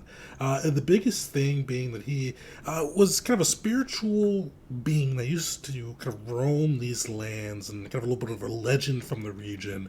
The big thing that they know about him was that eventually he came across kind of some great champions and they fought. The champions weren't able to kill Naman, but they were able to trap him within a stone tomb. Okay, thank you.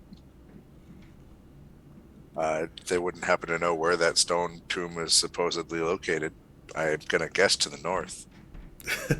You see Ochtan go, just some old legends that people like to tell over campfires. I'm not sure if there ever was a tomb or if there was a stone man, if it was just a guy that liked to wear rocks on his armor and people blew it out of proportion.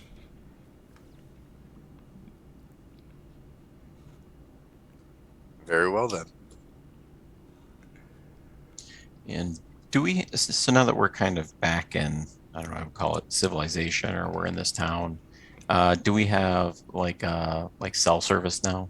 Fortunately, you don't. So Okay. this area is outside of that range, and usually you have to send runners in to convey messages, or runners to kind of the more civilized areas to get the communications off and running.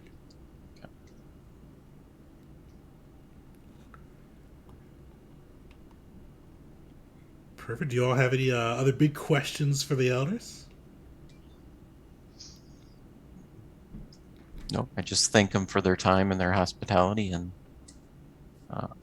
we'll let them know when we return from the tower if we find anything. Perfect. Well, as you guys exit out, you do see Kaya there, kind of just bouncing foot from foot, just kind of just doing like a little hopscotch variant. And he goes, "Hey, you guys are back. They told me that you guys would be staying with me, so I'm supposed to lead you to my house." And he looks around. You guys, have you guys gone through your Adenati yet? Have you done that? Yes, we have. He's like, I haven't gone through mine yet. I'm hoping to go through sometime soon. I don't know what path they'll choose for me, but it's gonna be great. It's gonna be great. I'm gonna bet that you're either the path of the squirrel or the rabbit. Just a gut feeling for just me and you. Anyways, lead the way.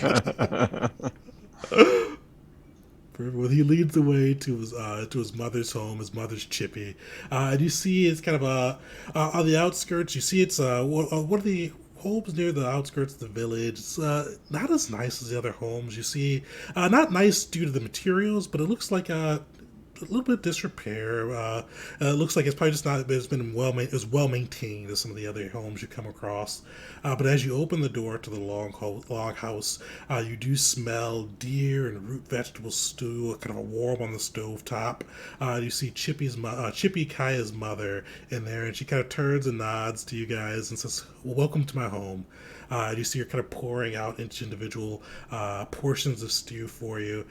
Said, the elders told me to expect you, and I know you've been in the wilds for a long time, so I wanted to make sure you had a good, warm meal waiting for you. She kind of waves to a bench near the door. Put your bags there, and please sit down and dine with us. And as you guys kind of look around the house, you're going to notice a small memorial near the door, and you see kind of the picture of a older gentleman, who probably about middle age, about 40s, who looks pretty similar to a Kaya, but larger, more well rounded out, kind of with the age of time, or kind of the wear of time upon him. And you see just kind of just that memorial. You do see some of the signs, and for those of you guys proficient with ceremony, some of the signs that the household's still in mourning from his passing.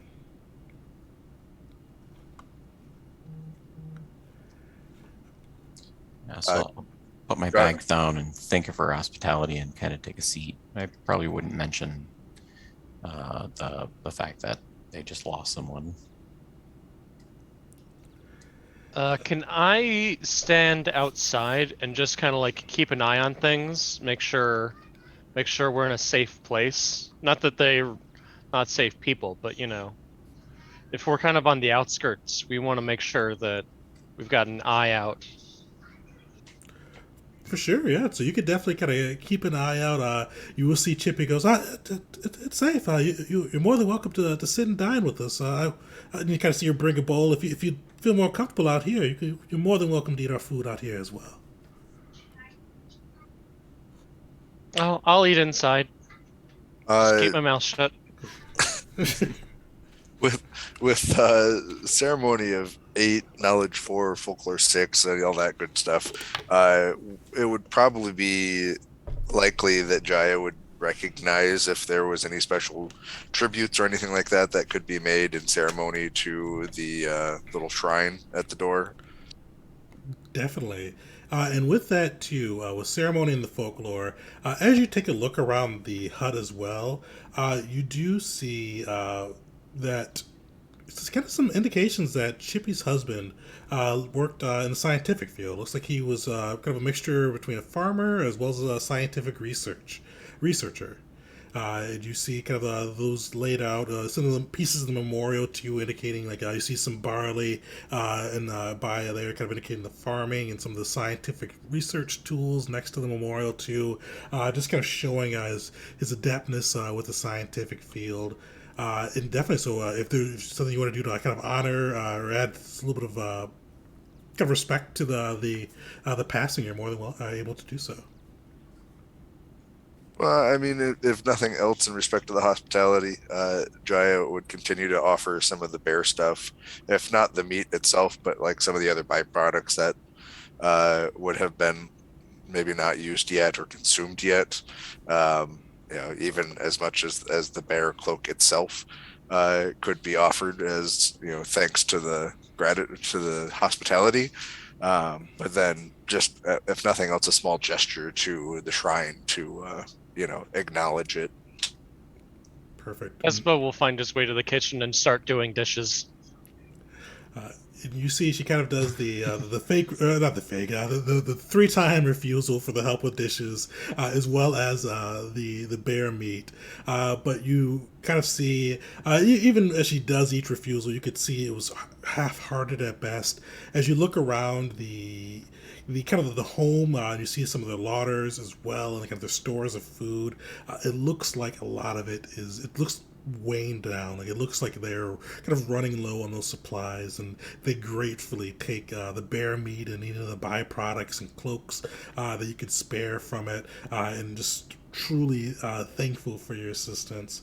And they also, as they kind of going through and getting ready for the evening, too, she just kind of just thanks you because she's gone through hard times since the passing of her husband, and just the generosity that you've shown has just been something that she's truly appreciated. So she'll say it's been a tough time, but the village helps out when they can, and my Kaya, even though he's a handful, he helps out when he can too.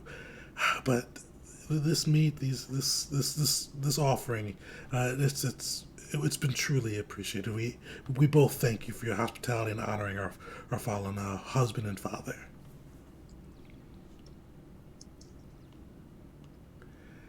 You see kind of a little bit of her spirits being lifted up as you guys help out and assist on that side. But they are able to, and you see after she kind of lays out, clean or helps Desma finish cleaning up the food and the dishes. They do lay out kind of just some different beds you guys to sleep on. They also give you some hunting and climbing gear for the next morning, just as a thank you for kind of cheering them up and just to help make your way out there. And you see this is kind of it's well worn gear, but still in great condition, definitely well maintained. And you do see kind of it looks like probably something the husband may have used quite frequently.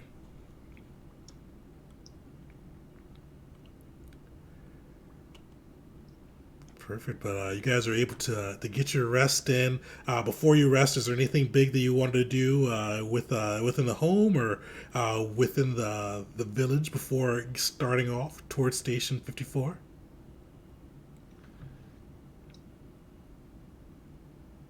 Despa would look for a handyman's kit and just try and handle little knickknacks around the house before he leaves. Like if he notices the table is a little wobbly, he would try and address that.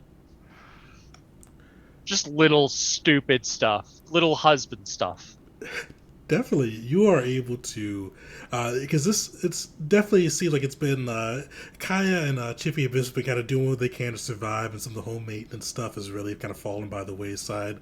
So no role necessary, Des, but you are able to go through and fix up kind of the door that kind of was shutting all the way, kind of clean some of the soot out of the fireplace.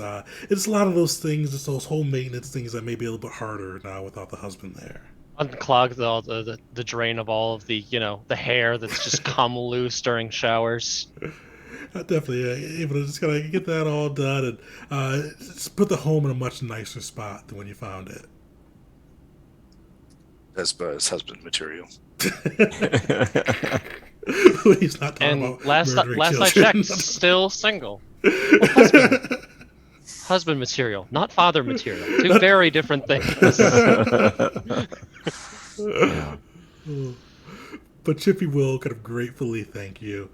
And then give you guys a kind of nice hearty breakfast too as you set off towards Station 54 and begin your climb up the mountain cliffs. And guys, we're going to take a quick break here.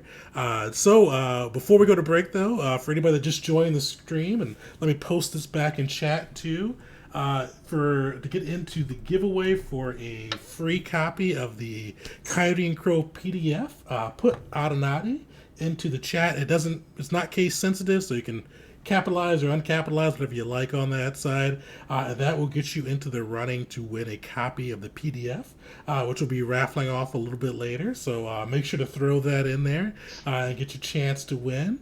And we'll be right back. So what time is it?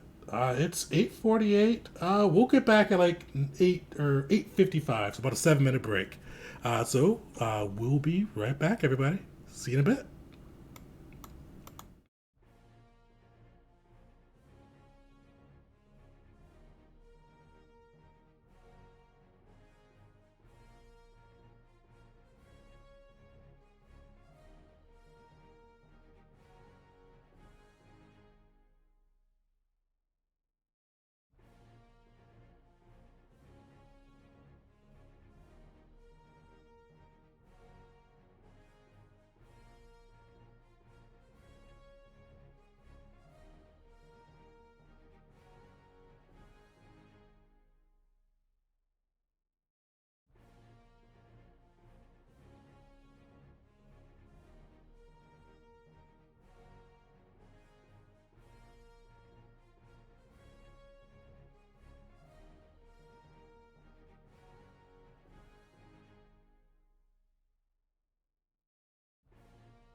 All right, welcome back, everybody. We're jumping back into the encounter at Station 54 for Coyote and Crow. Before we jump back into the story, a couple things. First, definitely don't forget to throw Adenati into the chat for your chance to win a free copy of the PDF system.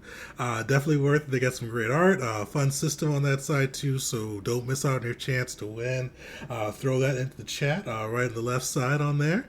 So yeah, you saw on our break screen a couple of our upcoming actual plays for the channel. Every Tuesday, we currently we play some type of game. And next Tuesday is Invasion, which is my long-standing Star Wars 5e game, which runs every Tuesday or every other Tuesday, I should say. So that's coming up next. The crew had a bit of a rough session last time, so you get to see them more in one of their own and kind of figure out how to help the people off of Saiho. Oh, and also we got another cool thing coming too. After Invasion, the next big thing, the Tuesday after, it's going to be kind of Star Wars Tuesdays from now on. We've got Stranded, which is going to be run by, he's off camera right now, but Odishi's running that. He's going to be running it's another Star Wars 5e campaign, and we're kicking off with our Session 0 on the 14th. So definitely join us for that.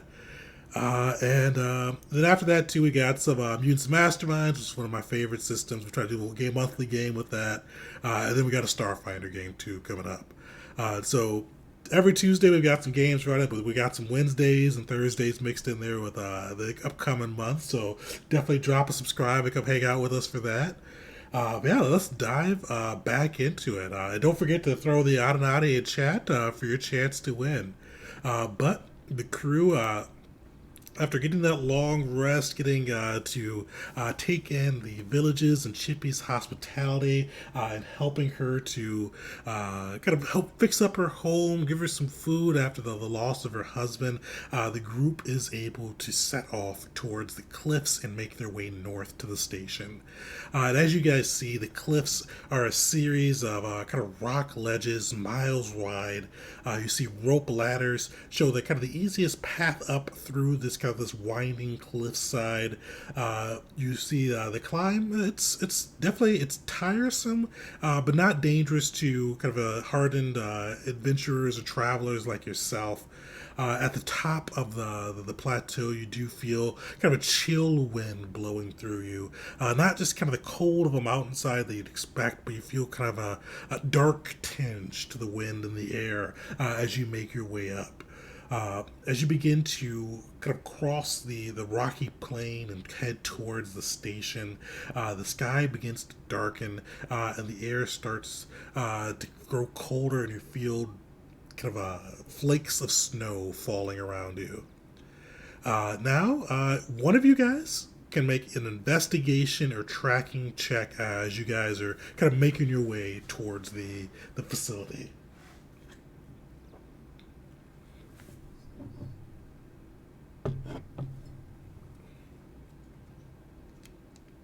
So this is a one. So one person can make this check if you like to.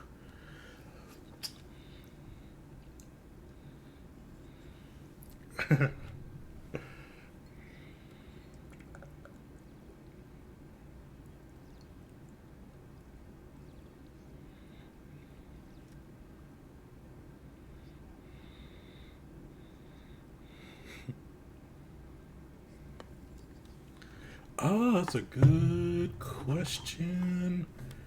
I don't think they said, so we'll say 7.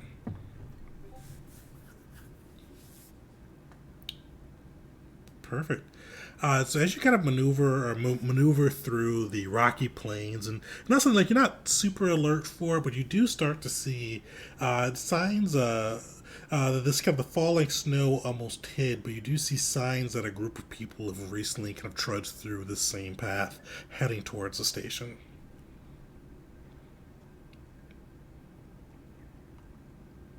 Unfortunately, with the snow and just kind of as you're quickly moving through, it wasn't able to give you a good estimate of how many were out there.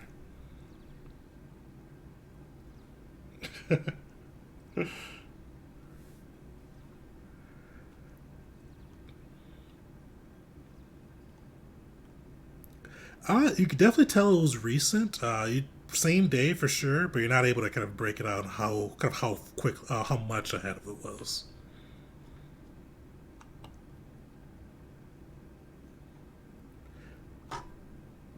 Perfect. Well, as you guys go, after about an hour of walking, after you first kind of notice that first signs of a trail and kind of maneuvering through the rocky plains, you arrive at Station 54. The station's nestled in a steep valley that looks like a rocky wound within the earth. Narrow and jagged, the crevice is about 500 feet wide at its widest and about 100 feet deep. There are two structures you see, one a prefabricated living quarters, and the other a mechanical device. And you also, so actually, what do you guys, so as you see those structures kind of in the distance, what's the group's plan, or what's how you guys approaching?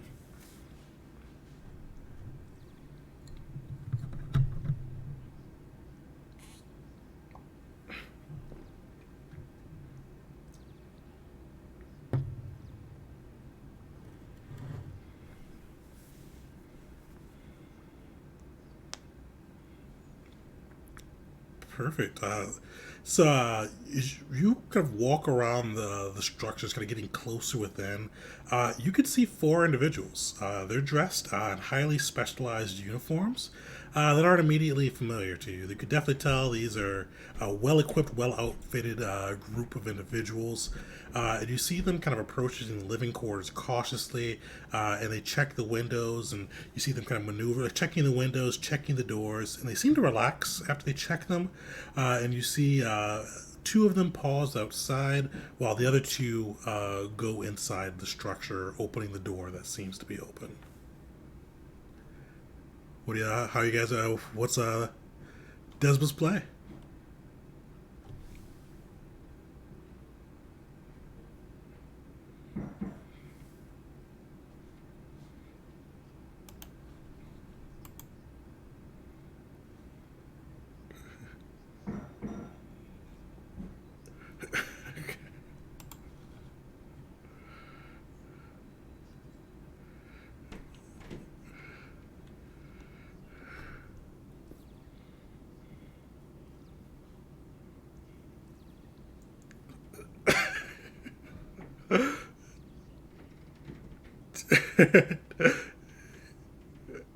Okay.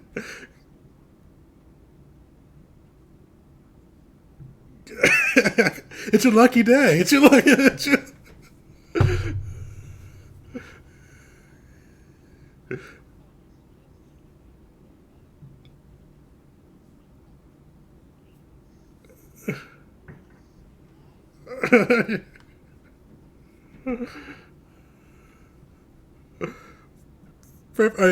Are you making a noise? I imagine too.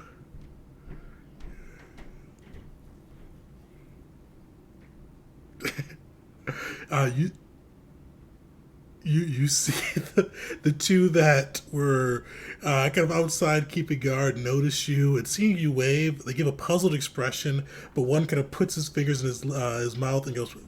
I can't whistle, but gives a sharp whistle, and you see the two inside the building begin to kind of start running out. But it doesn't look like they're trying to engage you guys. It looks like they're trying to take off. What do you guys do?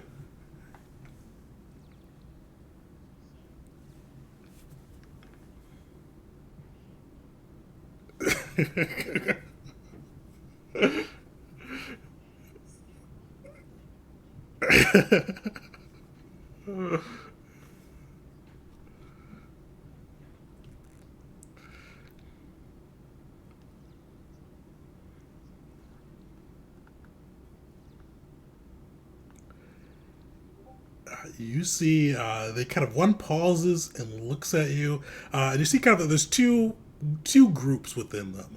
You see they're all kind of in specialized gear. The two that went inside to seem to be more like investigative. You see more scientific equipment around them. The two waited outside seem to have more of kind of warriors gear. You see war axes, slings as well on them. You see one of the scientists look back at you, but they continue to kind of move her away from you. You see the two scientists are out front, the two warriors in back, and they're all moving quickly. But you see the warriors are kind of keeping back and keeping an eye on you guys to see if any hostilities take off. But they are kind of moving away from you and not showing signs of attacking. What are you guys thinking?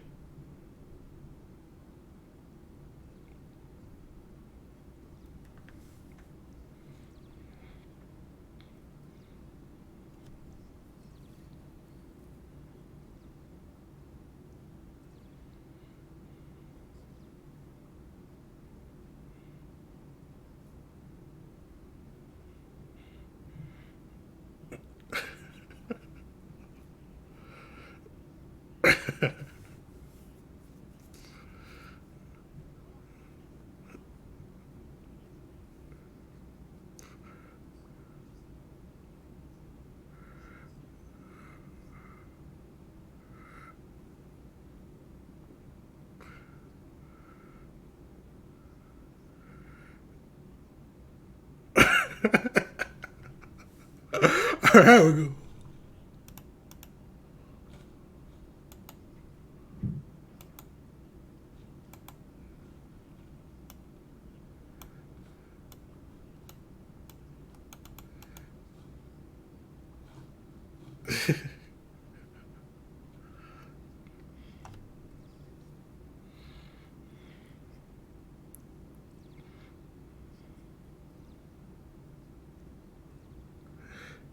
All right. Well, let's get into some initiatives.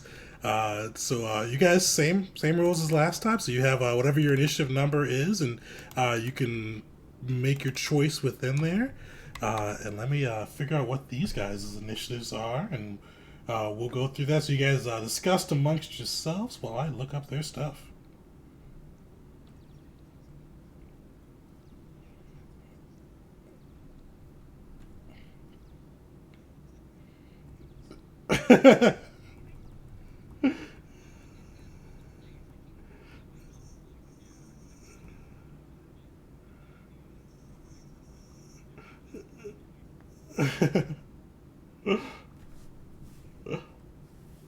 All right. Okay.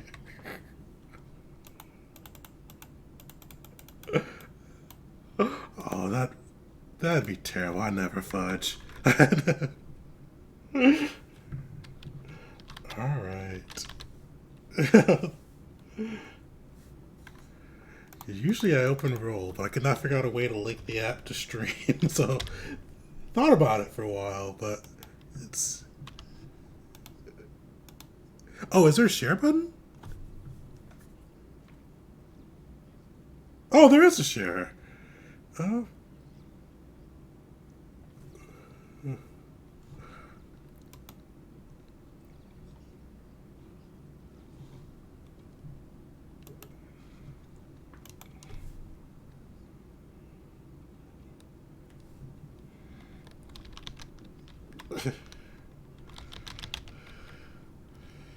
Oh, that too.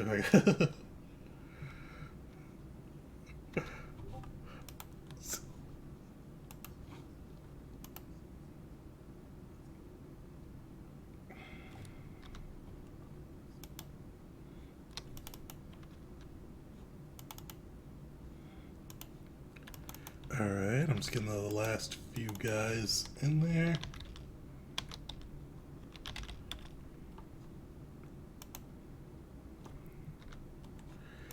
All right, so you guys went 7 Desba, or was it 8 Desba?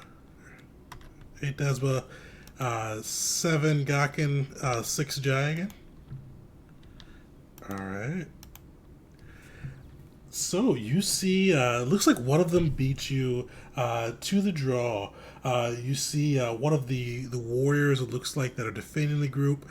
You see him kind of look back at you guys chasing, and he just kind of hauls and just continues to sprint ahead of you. He goes from close distance out to far distance. Sorry, out to medium distance. With him using his dash action just to continue to get away from you guys. Despa, you're up.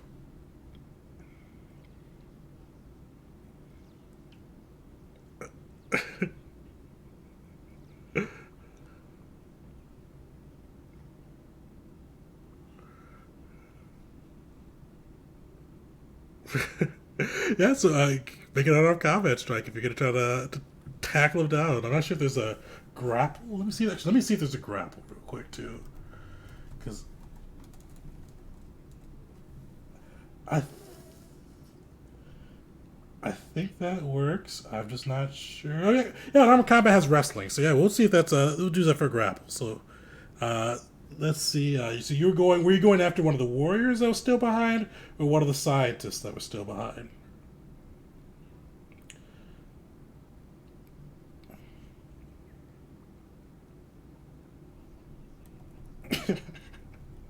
All right. Sweet. So you.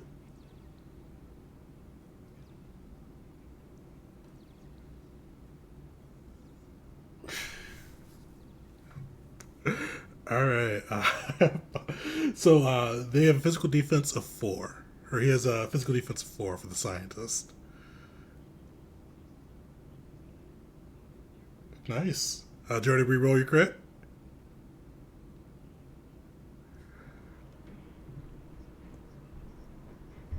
Or 2 additional successes on that too. Yeah. So with the crit, if you roll above the number that was a success number, you get 2, and if you only roll below it, you get another 1 for free. That puts you up to, what's that, 6 or 7 successes?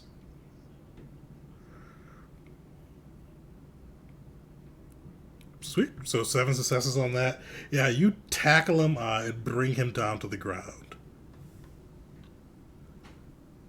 How does that look for Despa?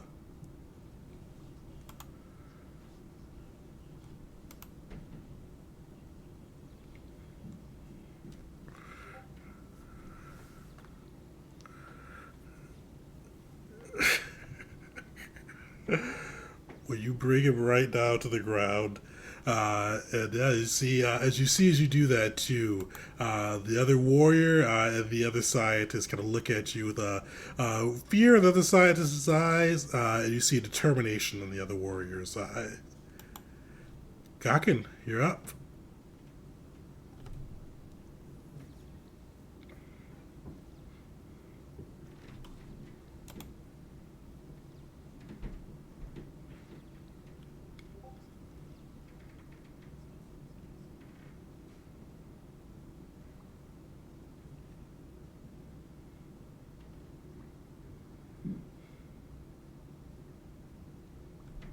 Perfect. You see the kind of you see the warrior kind of definitely eyeing that fallen scientist. It looks like he, when his turn comes, he will be charging forward there. All right, Jaya, you're up. Oh yeah, go ahead.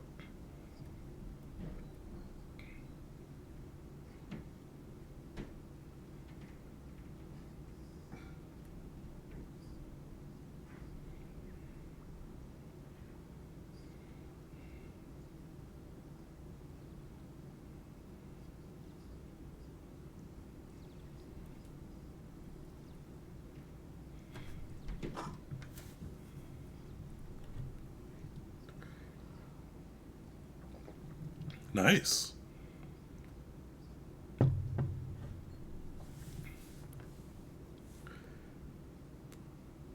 Perfect. So you gotta feel that spirit inhabited you. It's gonna feel a little stronger, a little bit better position after the gecko gives you its aid. Jaya, you're up.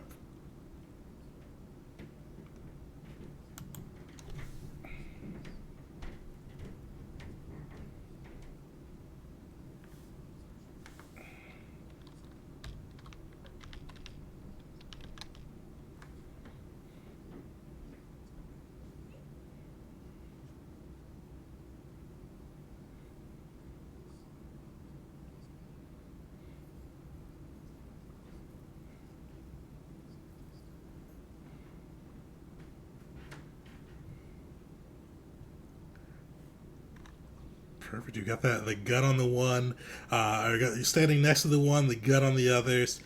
You see the one that is kind of pinned beneath Desma goes up, is up. You see the scientist struggling, trying to push the big man off of him. So they are going to try to roll their own unarmed skill, which is not as good as yours. Spoiler. And see if they can get free. Oof, actually.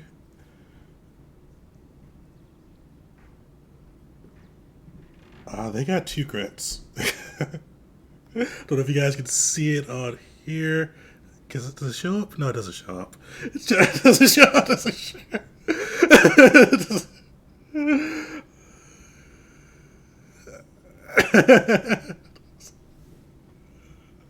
Because what is your physical defense?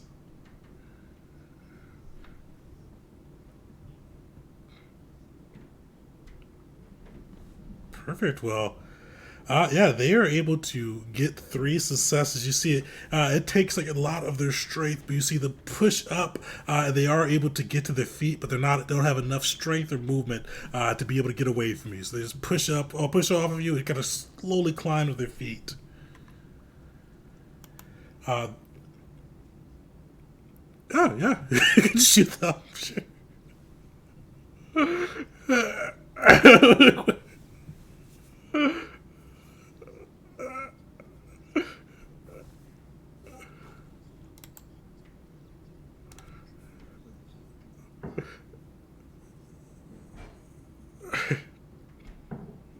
All right.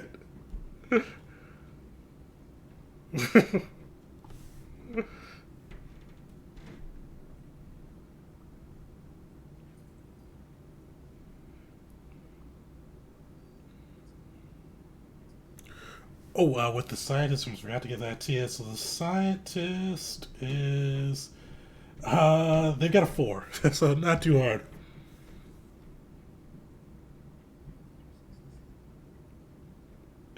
All right. How does they're still up? They're still conscious too. How does that look at you? Hit them with that sling bolt up close.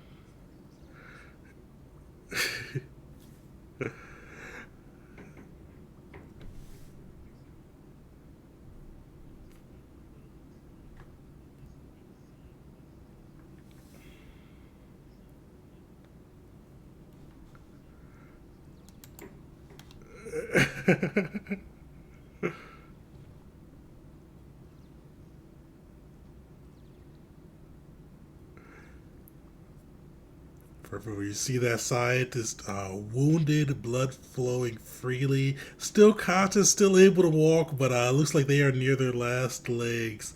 And you do see one of the warriors who didn't run is up. And you see him kind of charging forward towards you guys, and he is going to try to grab the scientist. Does any? Oh, I think Gawkin, you took a. Yeah. Hmm.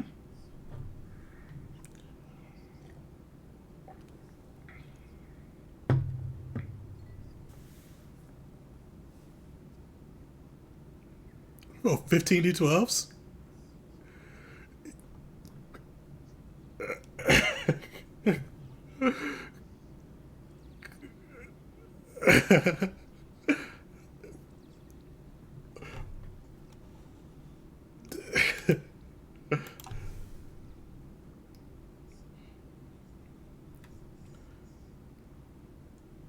So this is a Catholic, so 6.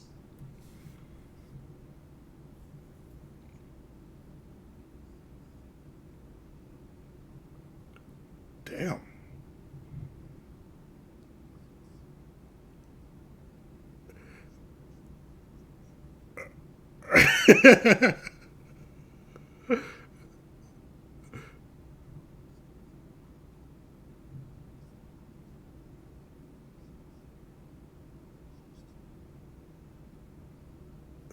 Oh yeah, you've got one crit fail you can ignore.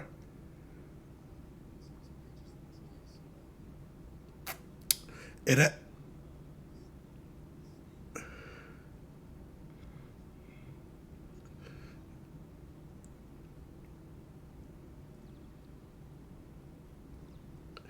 It was actually a good idea to ignore that. He has 11 body, so you straight up one shot this guy. He's not dead. He's unconscious. But how does it look as he runs up and just?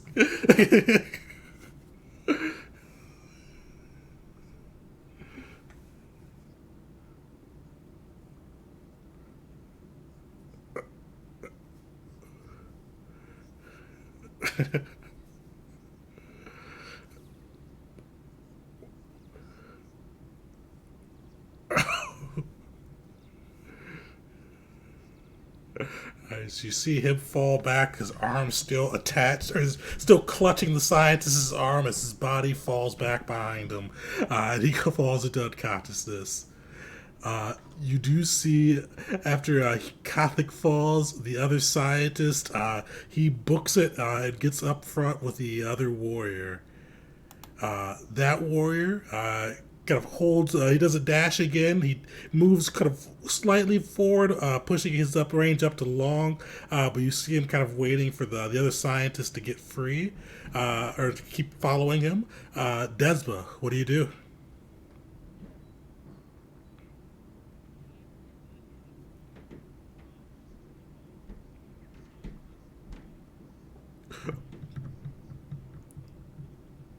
No, so the warrior tried to grab the scientist and go. He took the warrior's arm. He took the... yeah.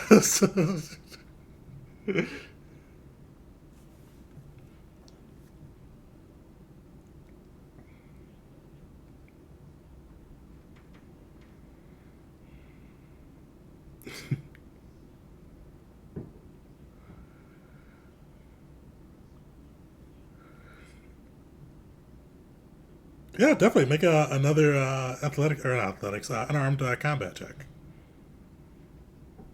Yeah, definitely make a. I believe so. Athletic or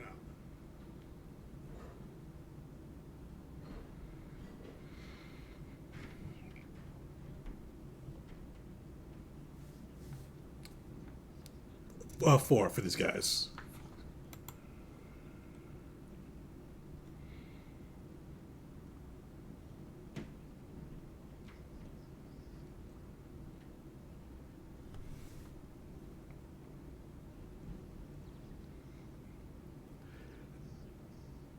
Sweet. You tackle him to the ground, and this time you get him into a pretty hard arm. Or I don't know what wrestling move you do, but you get him into a pretty hard kind of lock for even an experienced wrestler to break. But definitely something that far beyond what the scientist would be able to navigate his way out of.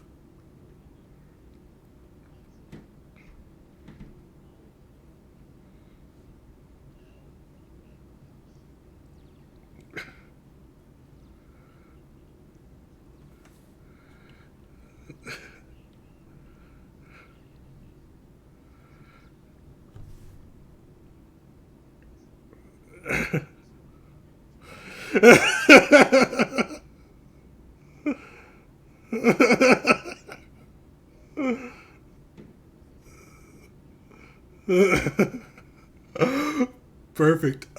So yeah, you get him locked up there. Gakken, Jaya, are either of you two going to pursue the two that are heading off in the wind?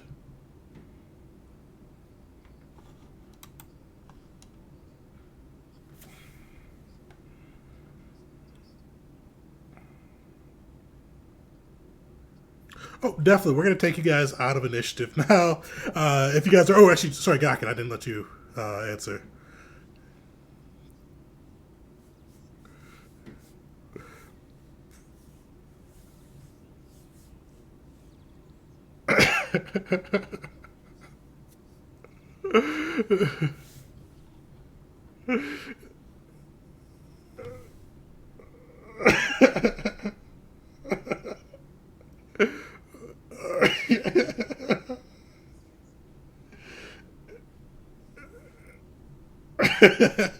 Growing paler by the second. Growing paler.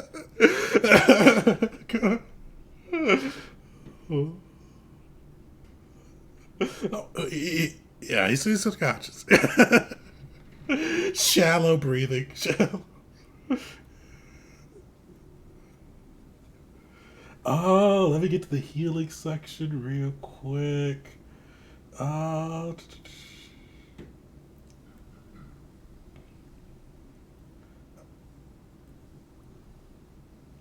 yeah, so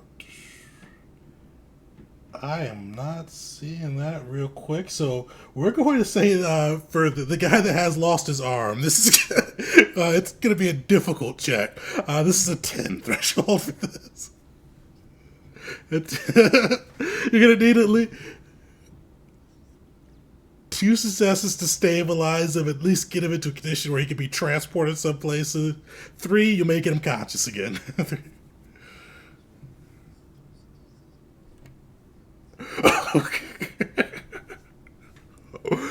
So, despite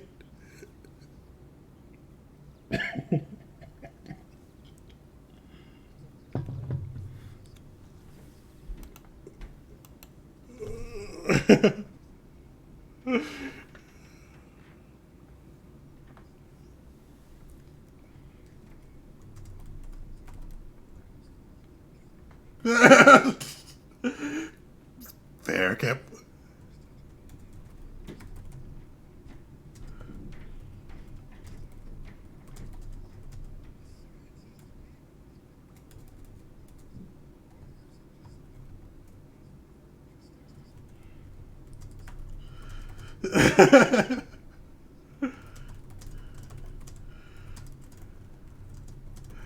Well, you hit those trash compressions and hit your healer's training well, but Gakken is he slashed very well, and you see just oh shit, is everybody muted? No, the audio was muted, even with Dave's reminder. I forgot to unmute everybody else. Oh no! Is that been the entire stream? No, just since we got back from break. Thank you, Shalel, for letting me know that. Yeah. So since we've been back from break, you guys missed on some the arm cutting off fiascos of Gakken, as well as some other colorful commentary. I'm using a different streaming method that I usually use. So I'm still getting used to having to remember to unmute things when I go from different audio channels. But And now the world will never hear my Randy Savage. That's okay. We're better off for it. We did spare you from some things. We did. This is like one of those badly cut animes where they jump ahead through the story and like all of a sudden they're in a completely different place than they were before. Wait, what? Well, they could hear me. They just couldn't hear everybody else. Oh. They could. So, because I'm on a separate audio. In fact, I'm on a second audio channel than you guys. But yeah, so shout outs to Shalel for letting us know that. So what? Okay, so Dave, you were saying something, but I forgot what you were saying. So we had yes. to recap. Jaya attempted to stabilize the warrior and narrowly failed.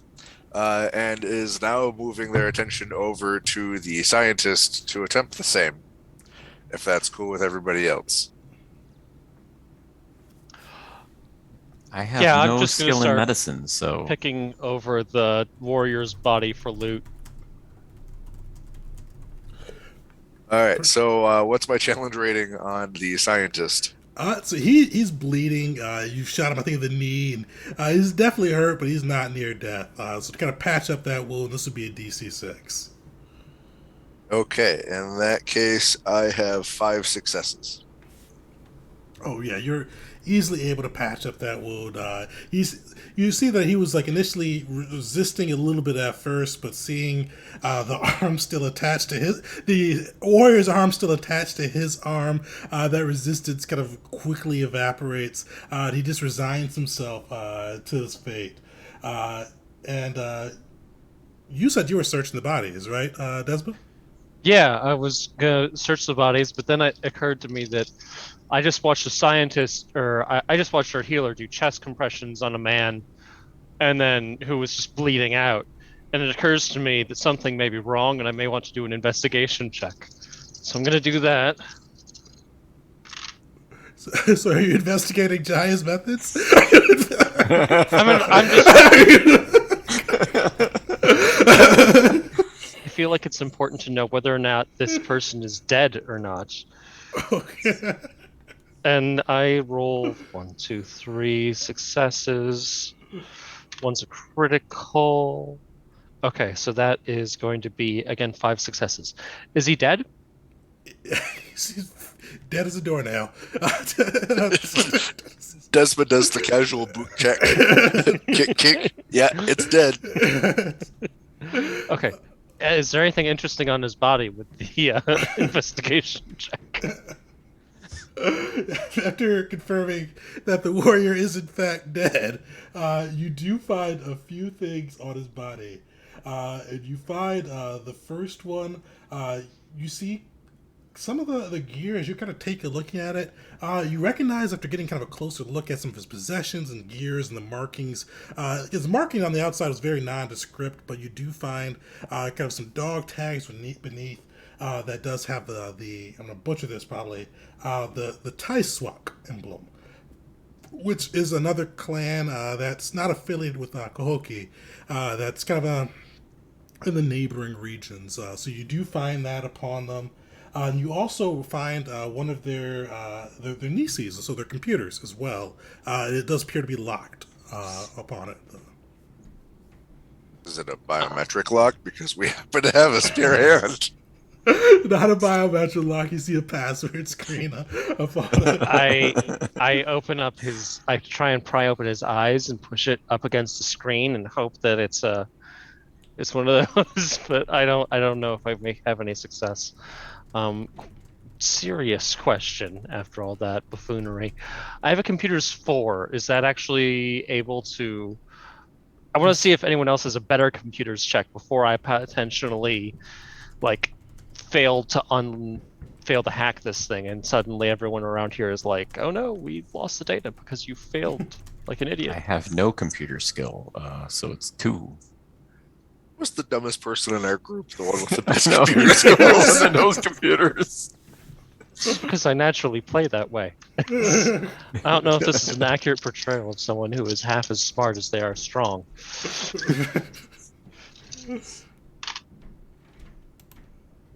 Okay. So that's a very. Oh, let me give you a DC for that. That would be great. Where is that? And if you could make it a low number. It's an 8? An 8. I have 1 success. You try to penetrate the Diswak's defenses for their computer device, but unfortunately they thwart you at every turn.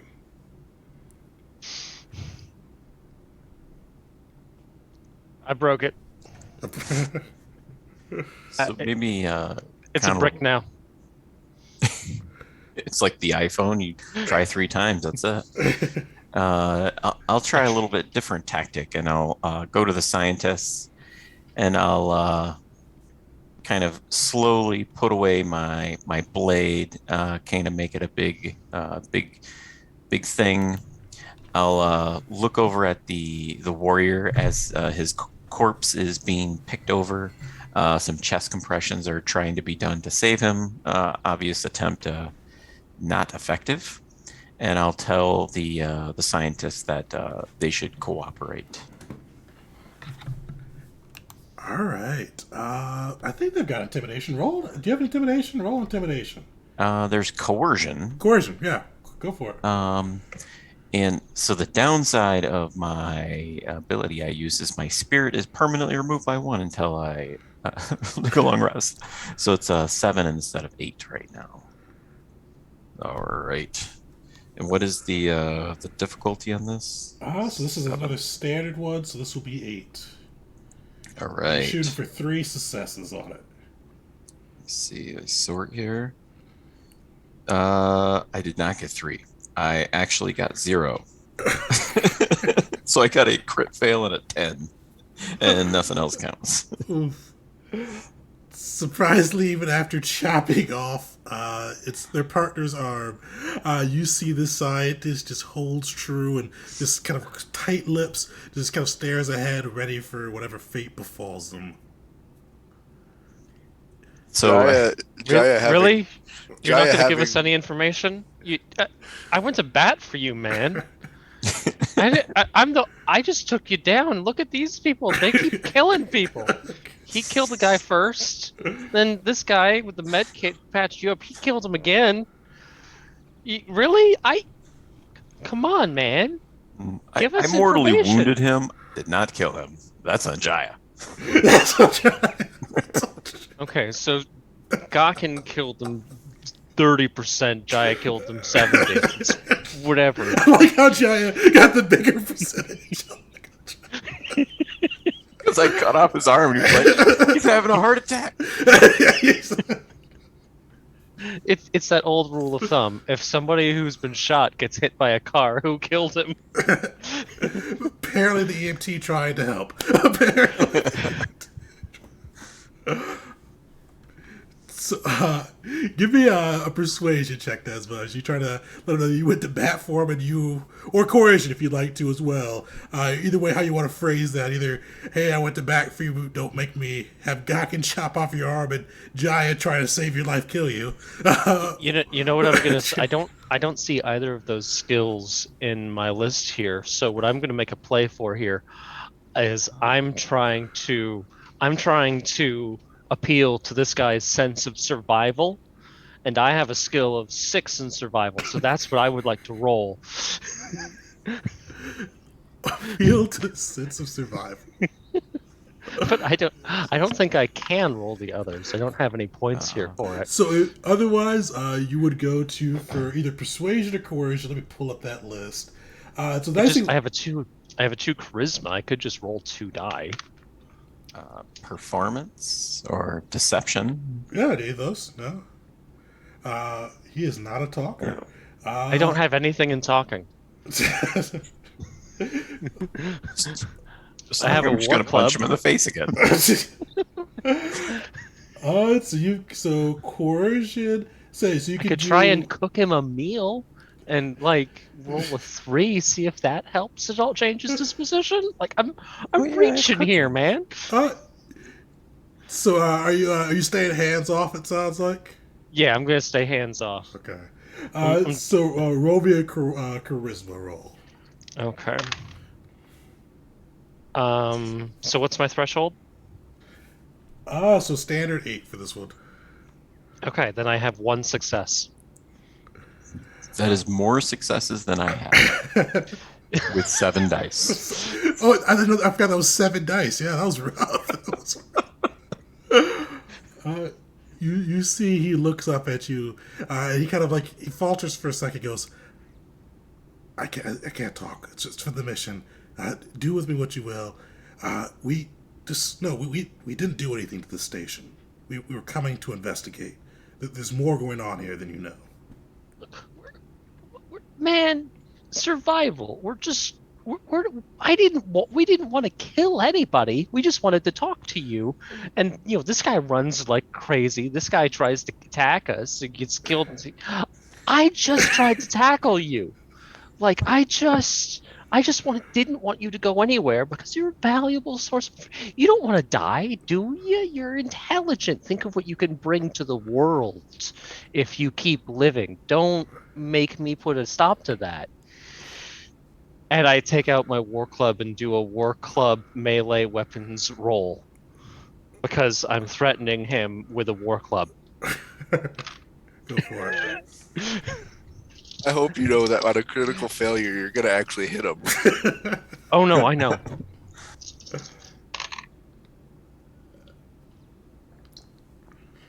Yeah, Before you announce your numbers, while all of this is going on, Jaya would like to investigate his scientific equipment, see if she knows anything about any of it.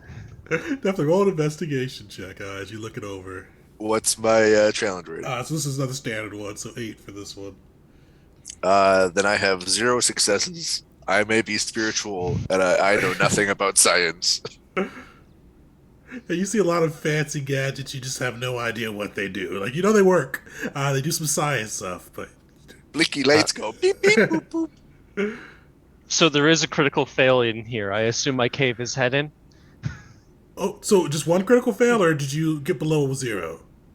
Oh no, I did pretty well, but Oh, okay. there's a one critical failure in here, which I'm So, allowed to ignore. But I thought story-wise, it would be better if I caved his head in. so luckily, for the critical fail, you have to get below 0 successes. So you have to get Okay. a 1 and then have no successes or have more ones than successes to back it up.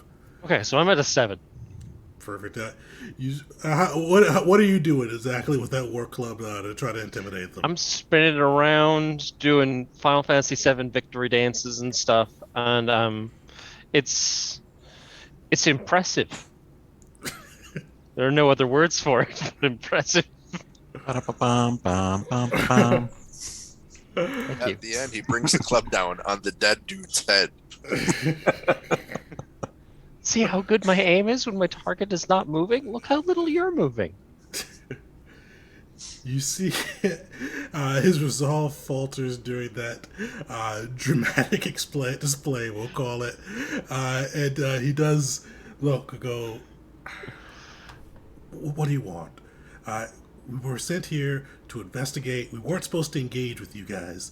We weren't supposed to engage with anybody. We're supposed to move, not be seen, not cause any harm. We were supposed to get in, figure out what's going on, and get out. And you guys had to kill my poor friend over there, and you see him still trying to fidget off the arm that's attached to him. Because we didn't want any trouble. We tried to avoid everyone at all costs.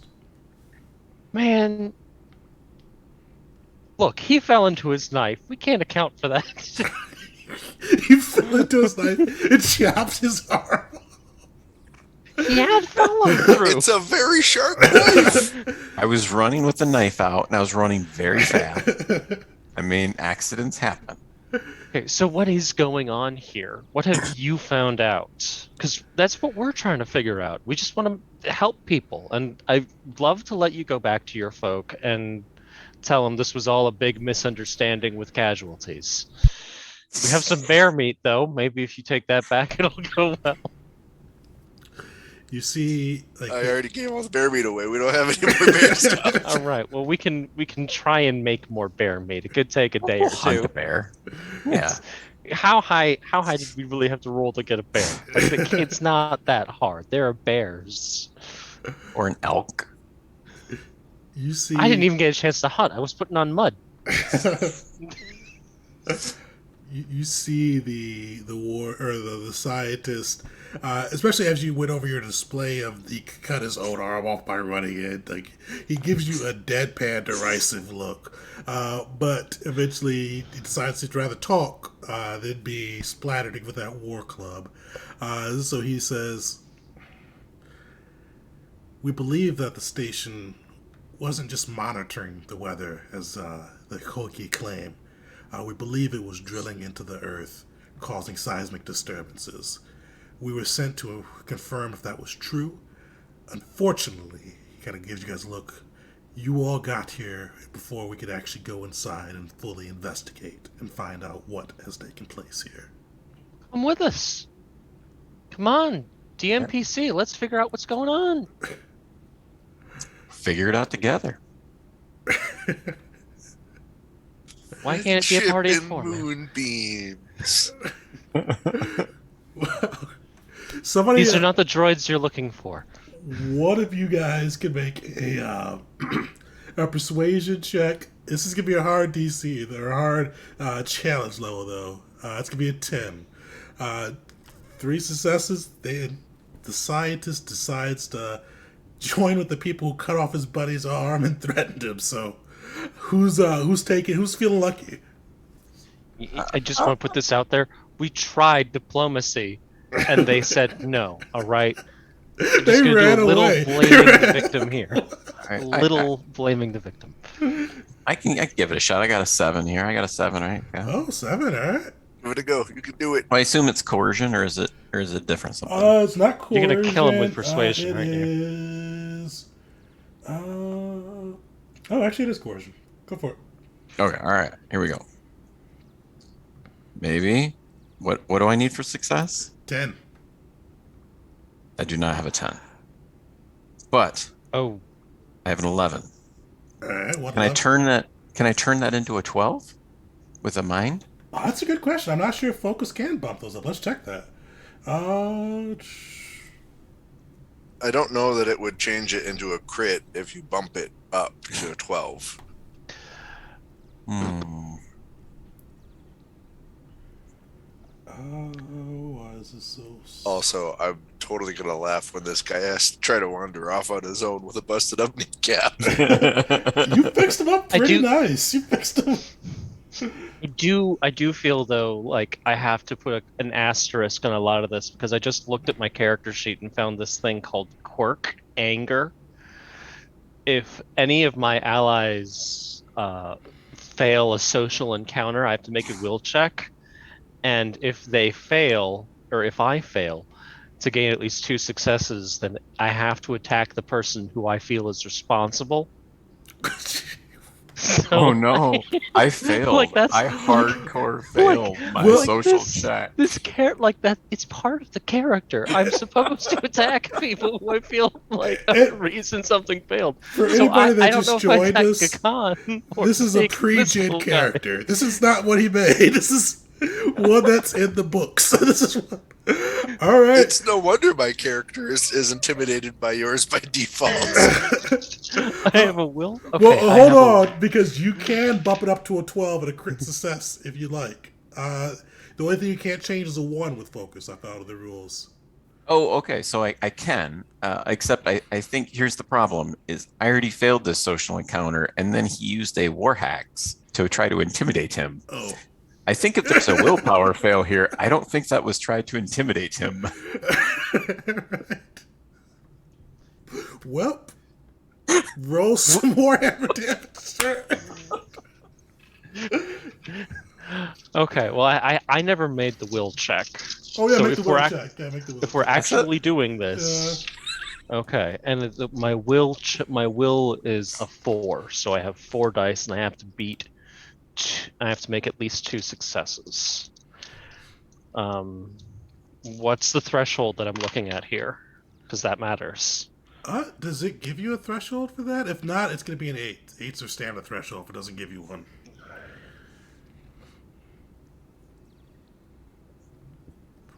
It does not give me one. It's a level 2. Oh, that's a but- level 2, what's it called? It's gifted and burdens. So it's level 2 burden, yeah. So that doesn't matter for this. It's just how many points and things go with it for character build. That's why yours is so severe. If you fail, you have to smash somebody. So you've got to be an 8. I had a critical fail, and I had an 11 for a success. So You failed. Sorry, that wasn't okay. That was supposed to be 0. That was supposed to be. But yeah, so making a check on the poor scientist. Attack, I mean, on the scientist. didn't want this to happen, but I'm very good at it. And while he's rolling, don't forget to put Adanati into the chat for your chance to win a PDF copy of the system. Okay, and again, my threshold was 8. That's the base threshold. Oh, no, if you're making a melee attack, he actually has low physical defense, so he has a 4. So meet or beat a 4. and Okay. with the healing, he's up to 4 or 4 body. And what's his endurance? So I rolled the 5 successes. Oh, you didn't kill him. You knocked him unconscious. I also have a +3 war club. I don't know if that means I rolled another 3 die. Yeah, more die, yeah. So let's see how much you need to do to kill him. So before you announce this, we'll figure out how much he has in the tank.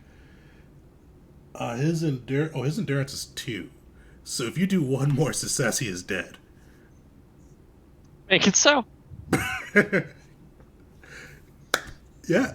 How do you finish him? With your war club after you find your buddy Gakken cannot persuade him, and you just you can't let that stand. You can't I feel like what this is, because of how much of a mistake it was for me to miss this, what I do is I basically reenact that Pulp Fiction scene where you're just talking to a guy. Like, I'm just talking to him. I'm just like asking him questions. I'm being real. And all of a sudden, down comes the hammer. And I'm not quite sure how that happened. I didn't have the safety on. I should have. I'll be honest about that. My hammer should have had the safety on. But I assume his head is just gone.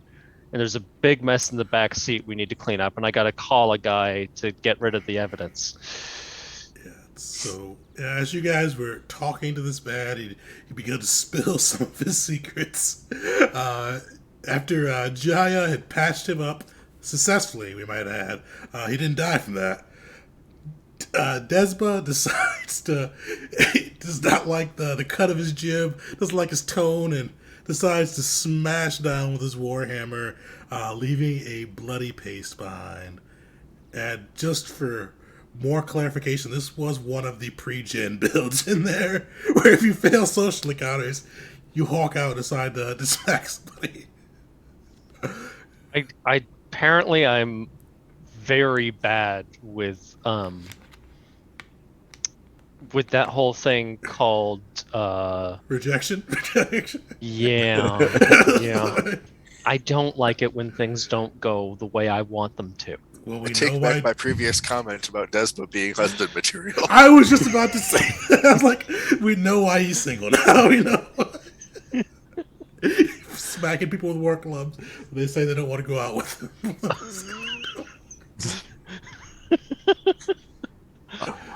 Yeah. I don't. Okay. And I'm not a good person. last clarification, this was a pre-gen character. So Moving on, this guy's dead. He's What do we dead. know about the station? So maybe we just go look at the station now, guys. Look at the station. Can my computer's 4 look at station?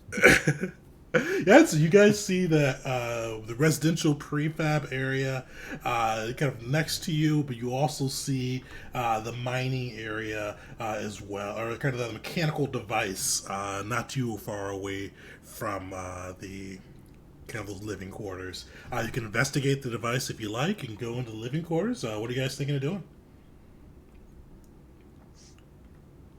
Mission goal number 1 is to secure scientists, so I'm thinking we go into the living quarters. Yeah. Perfect. Making your way into the living quarters, you see that the living quarters, the workstations, everything kind of in this building seems to be like in working order. It doesn't seem to. Nothing really stands out too much on a cursory glance, but you are able to investigate further if you'd like.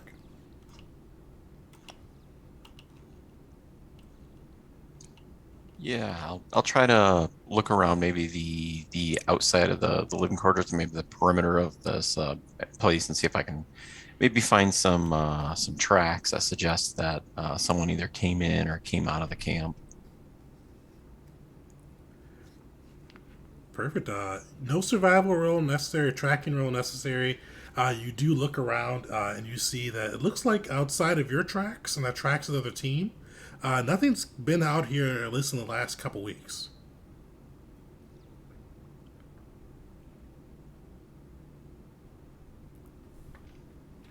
So, just to be clear, have we searched everywhere in the living quarter section yet, or there's more still to go? So you guys are kind of in the living quarters. You do see kind of the bed cots arrayed around. You do see workstations with computers and equipment scattered through, kind of throughout, all in an orderly fashion. You guys can investigate or search some of the workstations to see if, or kind of look around.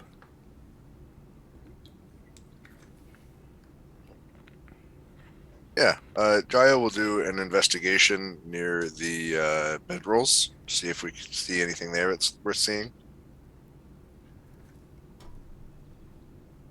Perfect.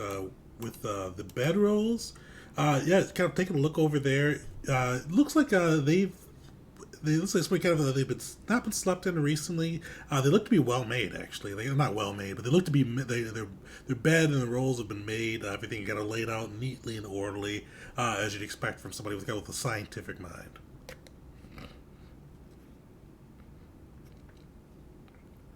But outside of kind of the workstations and computers, you do see kind of those scattered throughout.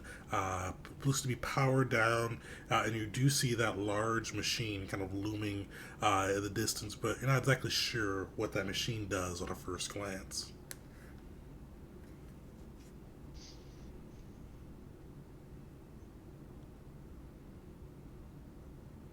Uh, uh, what are my checks? So I'll go up to the machine and just kind of poke at it. No, this is not his area of expertise, but he'll just like finger poke at like a console if he sees it. All right, give me a computer check. Does he have any computers? You know, I have the no, computers check no, in the group, Oh, so I'm just going to assume that I was advised to do that. yes. And I still find it so weird that the Despa, the guy that made with no social skills and limited intelligence, is the computer one of the bunch. I mean, Yeah. I took a decent amount of social skills. I did not take anything else. So, what's my thresholds? Just average one, so 8 for this one. 8. Okay. So I then have a crit success and a crit fail. All right, so roll another dice. Do any of you guys have farming? 3 successes. I do have farming, actually. I have a farming 4. Perfect. So you're gonna get a couple pieces of information with this too. So you take a look at the machine, and automatically you realize this machine is like very limited for gathering any weather data. Like it's not set up like you look at the kind of the sensors scattered around it. It's not really set up for gathering weather data. And especially with your 3 successes of taking a deeper look at it, it looks to be like a mining machine. Like it looks like they're using this to burrow deeper into the dirt. You kind of see the exterior layer that's been exposed, by the mountain, and you know further down, there's drills going and kind of digging deeper and deeper into the dirt, the mountain. So it's actively running now. It's not running now, but you could definitely tell that it's been run pretty hard over the last few months. It looks like the last weeks or so it's been still, but it's definitely seen extensive use. Well, this definitely feels like the work of the US government. Lies and mining. That's just what I feel like's going on here. I don't like it. By the U.S. government, you of course mean the Mondo spirit that's causing all the nightmares. That sounds like the US government to me. Yeah. The US government can be a nightmare. So, yeah. Yeah. There's no U.S. government. The Cahokie, maybe. just got put on a no-fly list. Thanks for that. You're welcome. That's I get okay. that I a wasn't lot. planning on traveling anywhere anytime soon.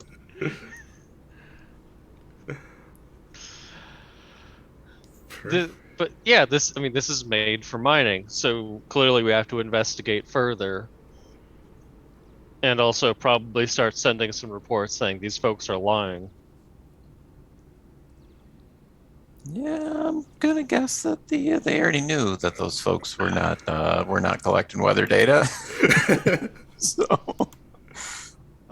so we don't know who the other people were that told us that they suspected these people were actually mining. Was it like a rival, like tribe or? Yeah, it's like a rival nation that was Okay.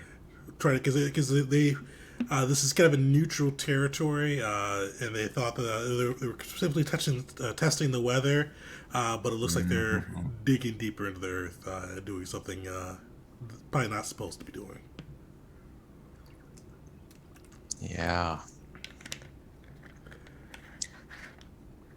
Well, mystery solved. Scientists are dead, and let's go home. The stone guy killed them. Yeah, maybe can we? Is there like a way maybe to go down where they've been digging at? Definitely. So you guys can make your way, kind of. deeper into the mountains, you do see, as you're approaching, kind of a streak of blood and what looks to be kind of a data pad sitting on the ground. I have a bad idea. I think that if this is a mine and it's not supposed to be a mine, I think that we should. There probably means that there are explosives here, because that's something that you have when you're mining. Sometimes you need explosives. We can cause a tactical cave-in and shut this whole place down. Yeah, but I maybe we actually need the think place. No, I disagree. I think we're going to need the place to put the evil spirit back in. I am not saying anything one way or the other. I am putting an idea out there for consideration and then stepping away. Yeah, I think we make her a stone tomb. That's what happened last time. Good luck to the scientists that are down there. They're not supposed to be down there, from what I understand. From what I understand, there's no one down there because this isn't supposed to be a mine. This Yeah, is what but happens when you dig but- too deep. but Stone Man is not necessarily in the mine right now. So if we blow it up now, we're corking a bottle before we're ready to cork it. So we have to determine that shadowy stone dude is in there. Okay, I'm just gonna. Okay. Okay. Go down there and let me know if shadowy stone guy's down there. But we do a ceremony to see if we can sense an evil spirit. If we can do that, sorry, this all feels very steampunk to me to a certain degree, but if we can, what level of magic is there? Is there any way we could find a way to cast Speak with Dead? Maybe the warrior will tell us something. That's not a thing? Okay. I had that idea a while ago too. Shutting up. Yeah, I think actually Gakan would feel a sense of kind of responsibility and duty to not necessarily the scientists at this point, but to the nearby village. And I think it would drive him down into the mine to try to, because the village didn't have anything to do with this, and they are now threatened. So I think we have to deal with this stone guy. Unfortunately.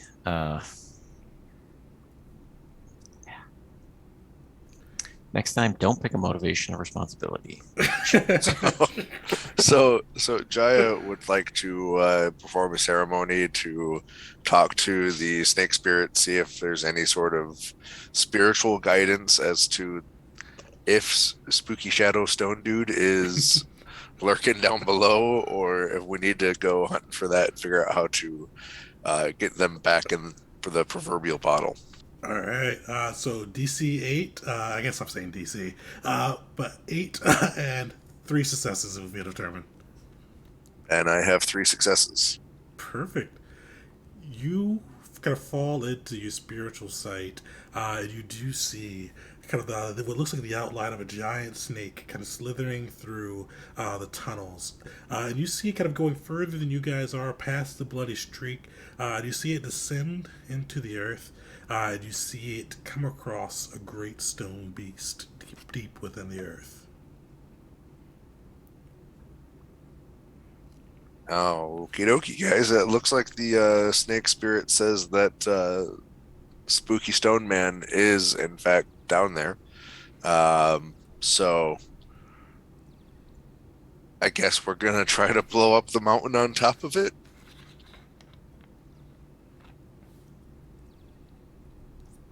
All right.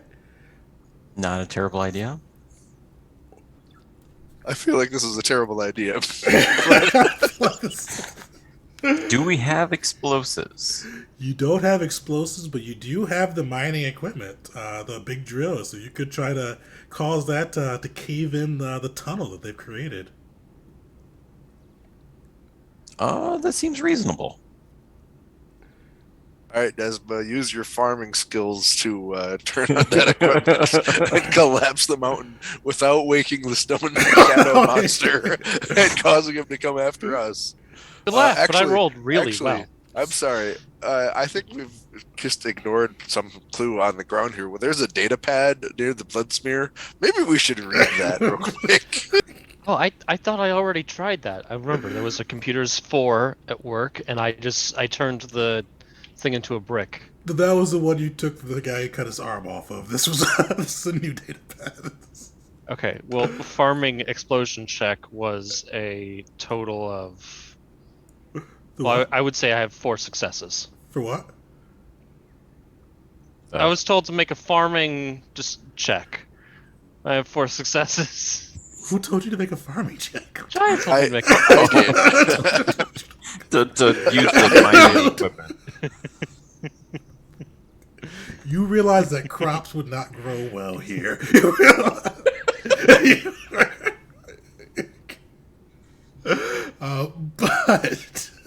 But you are able to pull up the data pad. This one's fortunately not locked. And you see it, looks like they are kind of going, you see 3 scientists, and you see them kind of looking over different readings. It's like kind of like, it shows a little bit of a video. Looks like they were recording their findings as they're digging deeper and deeper. And eventually you see them go like kind of just break through this last wall of stone, and you see this creature emerge from the stone. You see 2 of the scientists try to flee, but the creature comes up, and Nin Yan kind of emerges from the stone and consumes the 2 scientists. You see the one that was recording the video kind of keeps it in their hand, and the video kind of camera gets shaky as they're running up the cavern, and you don't even see what grabs them, but something grabs them and pulls them through the dirt, and just leaving the camera recording behind. Looking through the other data, you see that they're kind of we're kind of charged to dig beneath the dirt or the earth and see if they could find new minerals, new resources for the Kahuki, and see if they could help kind of bring more back home, and just kind of even in these independent areas. So this is concerning. So clearly we need to bring this data pad back as part of our mission for if you can't bring back the scientists, tell us what happened. So check that what's the word I'm looking box. for?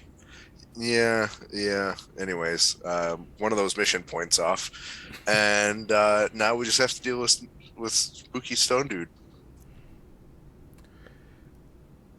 Perfect. So it sounds like you guys are going to try to collapse the tunnel.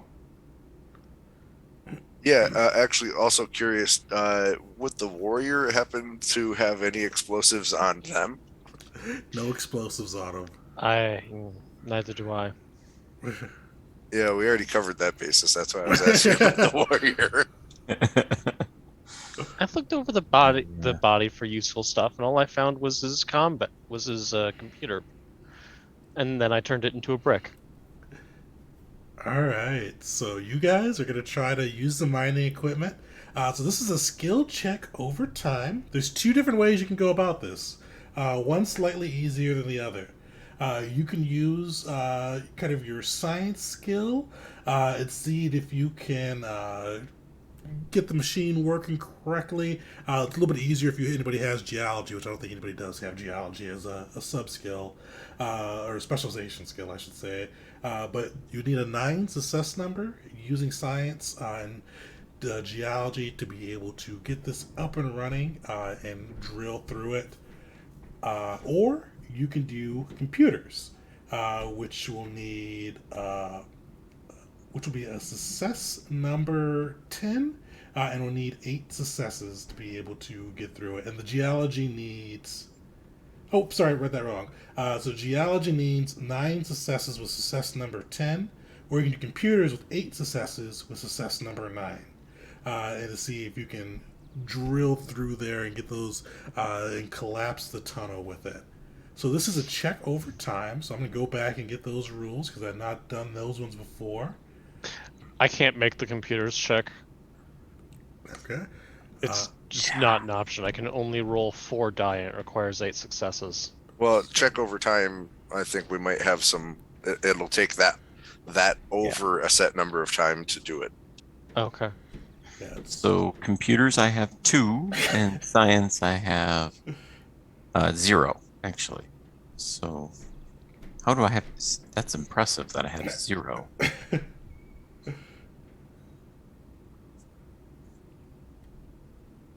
all right. So with this is a success over time. The way you guys would have, and let me see how much time you exactly have for this. Basically, you get to kind of continuously roll checks for each kind of round of an hour, but you do have a set amount of time. Oh, does anybody have crafting too? That's another one that can be used. I actually do have crafting.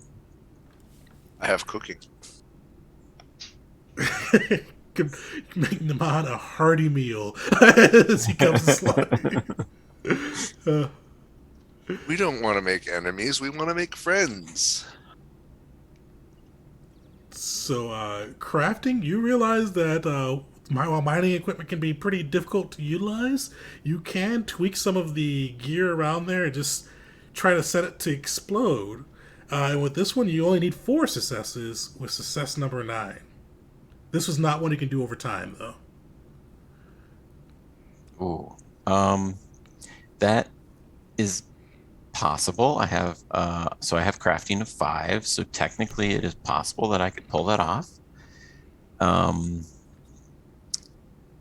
it might be my best option. I am not useful at anything else. So All right, so you guys have those 3 options. 2 of them are checks over time, which basically, for this one, since there's not a time pressure upon you guys, or not a major time pressure, there's going to be 8 rounds you guys can do, because right now it's kind of bright and sunny outside. 8 rounds is when darkness falls and the Mahans may come out. So, you guys, with this, each time you gain a success. Each you get to roll your dice for whatever skill you're going to be going for each round, and we tally up the successes. And by 8 hours, you guys need to have enough successes, or Naman comes busting out. So who is so you guys have science and computers. If you want to go for checks over time, or if you want to gamble it all in one, you've got crafting.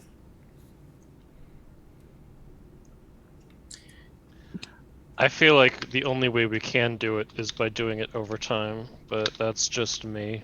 I you agree. know, So I've been rolling dice for a while now just to get started on that.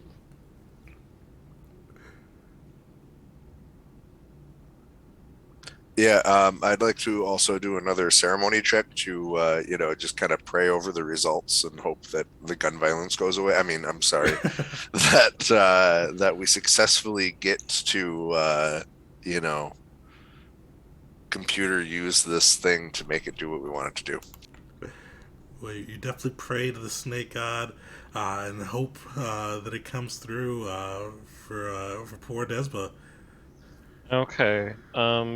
Just because I am doing a very long check, I want to know what's my challenge rating. I'm sure you already told me.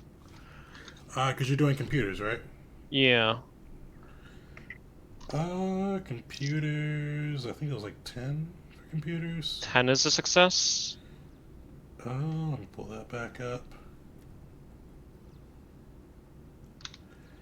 Yeah, computers is 10. No, sorry, computers is 9. Science was 10. Okay. And I need how many of those? You need 8 successes. so I can help. I have a base of 2 with computers, so I suppose I could help. And do ones still count as critical failures in They this? do. Okay.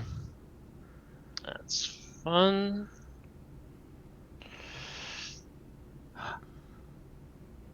Okay, and again, every check is a round. Yep, so each check is an hour that passes.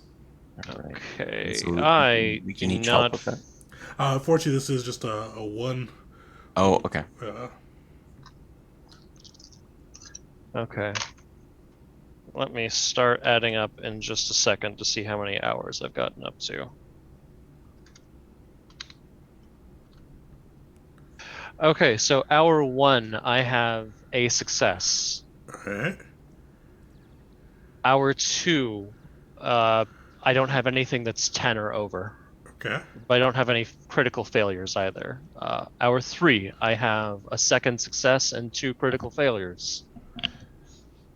So that puts me back from 1 and 0 and then -2. And then that happens again. I have another -2 for my fourth hour. Oof. All right. So that's what, -4? We're at a total of minus. Yeah, we're at a -4. Yeah. Should I try to blow it up?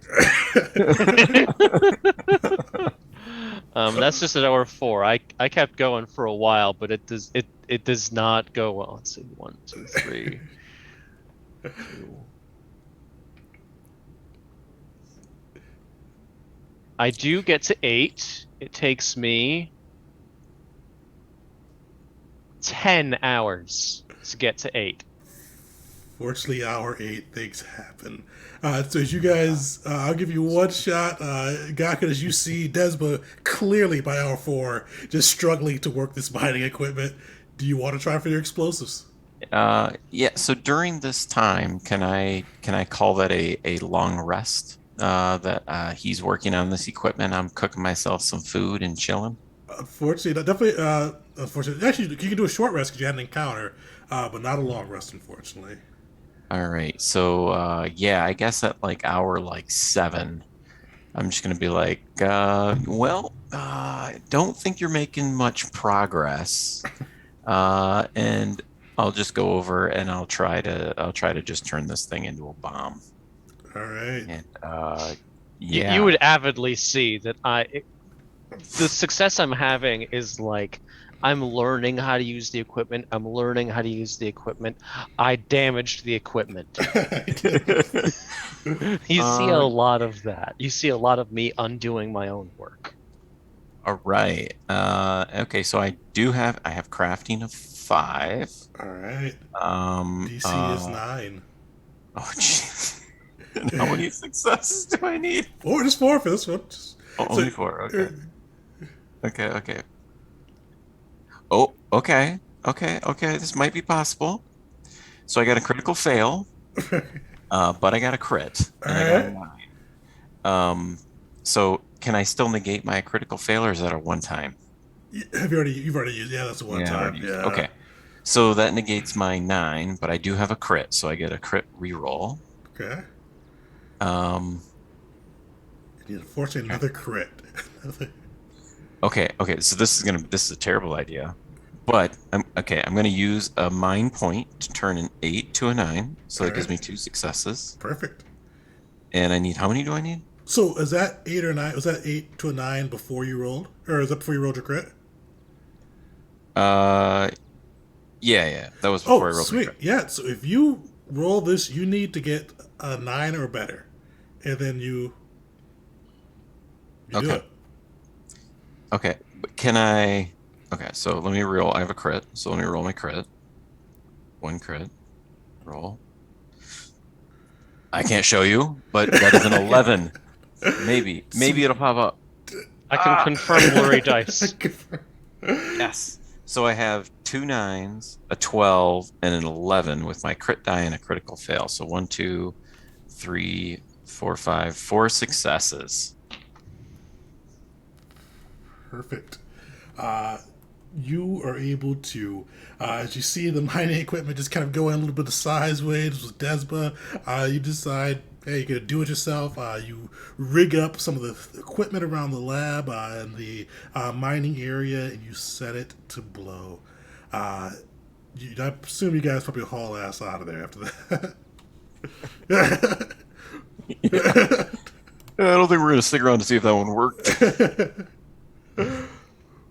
Perfect. You guys get out of there, and after a moment, just kind of hustling outside the facility, climbing down the mountain, you hear a vicious explosion, and you see the ground and the mountain kind of shatter or rumble and sway, and you feel just a bit of ease, like a bit of kind of not joy, but just kind of you take a deep breath in and you feel that chill wind that had been circling around you dissipate, and you just breathe some fresh air, and the cold doesn't seem as cold as it was a moment ago, and you just feel a little bit more at ease than you have the entire time you've been upon the mountain.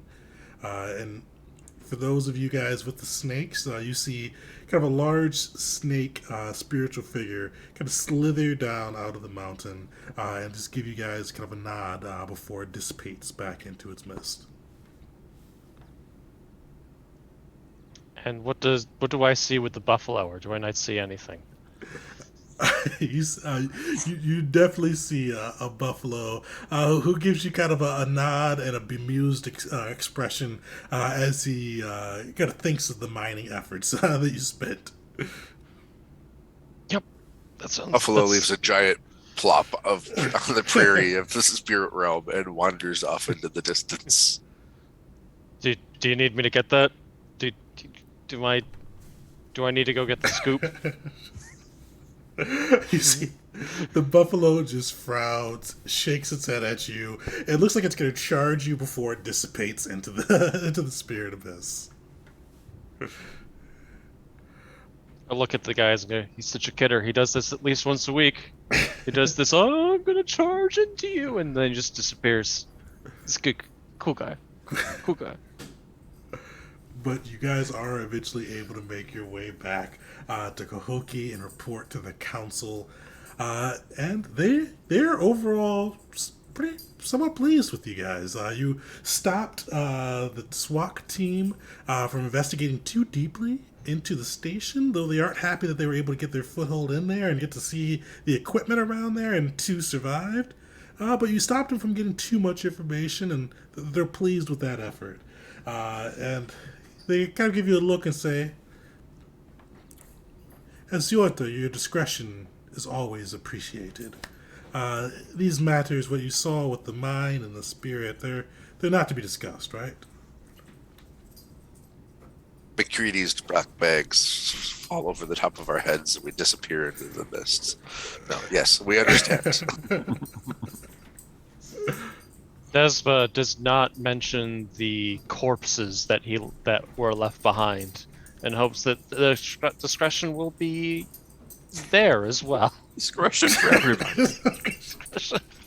Nobody talks about anything. Mutually assured discretion. Perfect, but you guys have completed the encounter at Station 54, one shot for the Coyote and Crow system.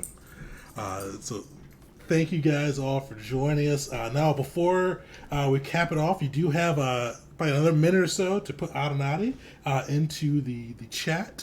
So go give that a shout. But in a second, we're going to roll that. While we're giving everybody a few minutes, let me put the contest back in there too. So, what's next with Tegan J Gaming? We've got Invasion next. We've got... Oh, yeah! Keith, say a little bit about Stranded. Yeah, so Stranded is going to take, it's a little bit alternate universe, a little bit more, what would I say, kind of Mad Max, right? Like it's more tribal, society's fallen, calamity type. So the group is going to find themselves stranded on a planet, and they're going to get to investigate maybe what's going on with the planet and try to find a way off. So it should be pretty exciting.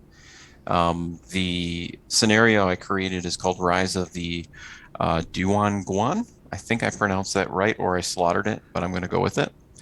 And in the Star Wars universe, much of civilization has fallen. So the group is going to be kind of a group of survivors traveling around the galaxy before they get to this planet. So it should be a lot of fun. Should be pretty exciting, and there is still room on that. So if anyone wants to join, actually shoot a message to Tegan, and we'll get you in. For sure. And how say do not Wong, right? I know that's not the official, but I'm going to go with you're saying for it. Yeah, Duan Nguyen, I think. Dunan Nguyen. Okay. Or if someone knows how to pronounce that, let us know. Or we'll just do what we did for I learned Karen is how you pronounce it, but it was still Karen for me from now on. But yes, I've got a bearable PC that I'm looking forward to playing. I've tried to work on a voice, even though I'm terrible with voices for it. So it should be. I'm looking forward. It should be a blast. All right. I think we're gonna roll it. So let me make sure. Hopefully, I did this right. Did it go? Oh, it did. Yeah, sweet. So yeah, sweet. So Shalal, you won. And thank you too for shouting. This is the same person that shouted out that I had it on mute for the second part of the adventure. So definitely came through on that side. Definitely well deserved. Even with Dave telling me, don't forget to take it off mute as we got back from break, I still managed to do that. But shout outs, Whisper message me on Twitch, your email address, and I will get a copy of the PDF over to you tonight. So shout outs, Shalel on that side, and thank you for joining us. And let me see, before we wrap it up, is anybody on? Nope, I was going to do a raid for somebody, but none of my friends are on right now. So sweet. Yeah, it's into the game on this side. Oh, so what's Celeste said something? Oh, yeah, for sure. Yeah. So I'll email that over to you. Feel free to give that to whoever you like on that side. So great system. I actually, before we wrap it up too, so I enjoyed it. Definitely what I'd love to play again and learn a little bit more about too. But yeah, players, what do you guys think? And actually, before I go, I said this in my first impressions. I like the exploding crit dice. I think that's a fun mechanic. I like to keep rolling when good things happen. But that was one of my favorite pieces. I like that, and I like when how they do the skills where two stats correlate with a skill. 'Cause I think that's a cool thing. I wish 5e did that for some stats because it's kind of fun that you could get to two stats from different angles versus always being locked into one. So those are a couple of things I liked about it, but I'll pass it over to the rest of the players.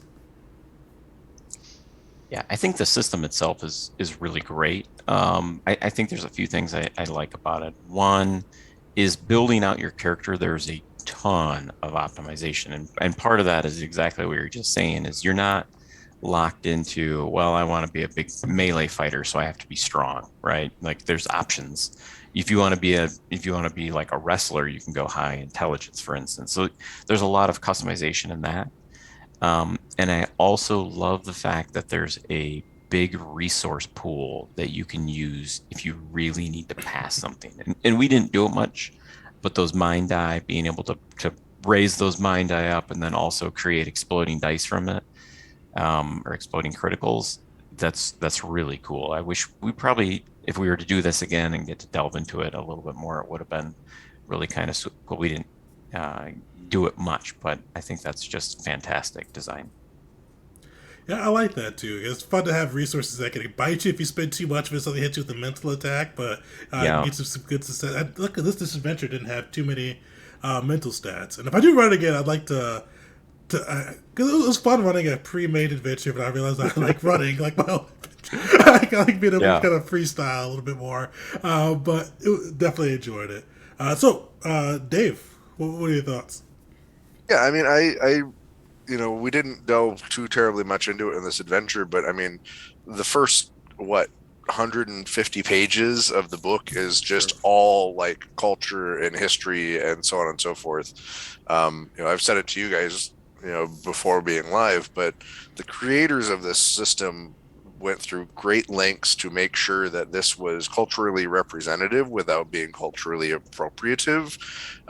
And there's been a lot of concern out there about, can white people even play this game? And the answer definitively is yes, as long as you're not playing a stereotype. Don't try to claim a real life heritage or anything like that in there. If you happen to have that, you are welcome to incorporate that into it. So I actually really like that aspect of it. I'm one of those people. I like to play these games, but I don't get too crunchy with them. As you might have been able to tell from some of my earlier, what do I do for this thing? But so like with what Gakman was saying with all the different optimization that you can do, this can kind of be really intimidating to get started in some cases. But the dice pool system, once you're into it, it's really smooth. It worked out pretty easily. I enjoyed it as we got into it. Sweet. And actually, they do have a whole section too about if non-native people can play the game too. Like it's like a chapter, so it's kind of some cool information in there on that side too. So I thought that was nice. Yeah. Oh, and I don't know if we explained it, but why we kept holding up our phones is there's an app Oh, called yeah. Coyote and Crow that roll the dice for you. So if you're like, why are they holding up their phones? That's why. Probably a good thing to explain earlier. Shout out to that. So, yeah, there's a whole app on your phone. It's on Foundry currently. It's going to be on Roll20 soonish. Unfortunately, I was kind of edging, hoping that they put it on Roll20 before we got to go. I own Foundry, but I just don't feel like learning a whole new system. So we played it with our character sheets in old school style, with some of us doing physical dice and some of us using the app. All right, Despa. Well, any thoughts? Well, I really enjoyed having so many dice to roll. It's not often that I get to do that. It's not often I get a character that actually gets to a high enough level that, yes, you can cast Fireball and roll 20 d6s. So this is fun for me. But like, one thing I have to give credit to is that I like that the blessings and the curses in this game really help me find who my character is. Like, they really help you go, okay, this is what you're going for. This is going to help you get closer to your RP. I like how the dice kept telling a story, because I would try and do one thing. It's like, oh no, this is what the dice tell you are about to happen. So you just bombed that entirely, which you could say about almost all games. And the artwork is just awesome. If you look at the artwork in here, it's so hard to describe what kind of a vibe they're going for, but it is incredible what they're trying to make. Yeah, It's native punk. yeah. I was about to say it's kind of like It's cyberpunk, but it's very like indigenous people vibe, like the color Feels very blocking, unique. and yeah, it's a really cool concept. Visually, I really like what they did too. yeah, I love the artwork for it. That's one of my. I think in my first impressions video, I mentioned that I liked how they did that. I'm a sucker for artwork. That's why I've been buying for a while. I stopped buying hardcovers, and but I've been going back to buying them because I like having that artwork around. So got some great artwork there. My next. Oh, actually, so as we're wrapping up too, so Coyote and Crow was the game of the month for May, but for June we're doing the Lancer system, and I think is it just just Dave on this side for this crew playing with me on that one. It's a Lancer. If you haven't seen it, it is the mech RPG. So I have not opened the book yet. I've got a cool book. I don't have it close to me. I've got that. So that's going to be month of May or month of June. Sorry. We'll be going through and playing that and doing another giveaway with a PDF for that system as well. So stay tuned for that. But thanks everybody for joining us. Especially we went over later than I usually go. So thank you all for hanging in with us. So join us next Tuesday for Invasion. Tuesday after that, Stranded, and then Arcadia after that with Mutants and Masterminds. So hope everybody have a good night and see you all next time.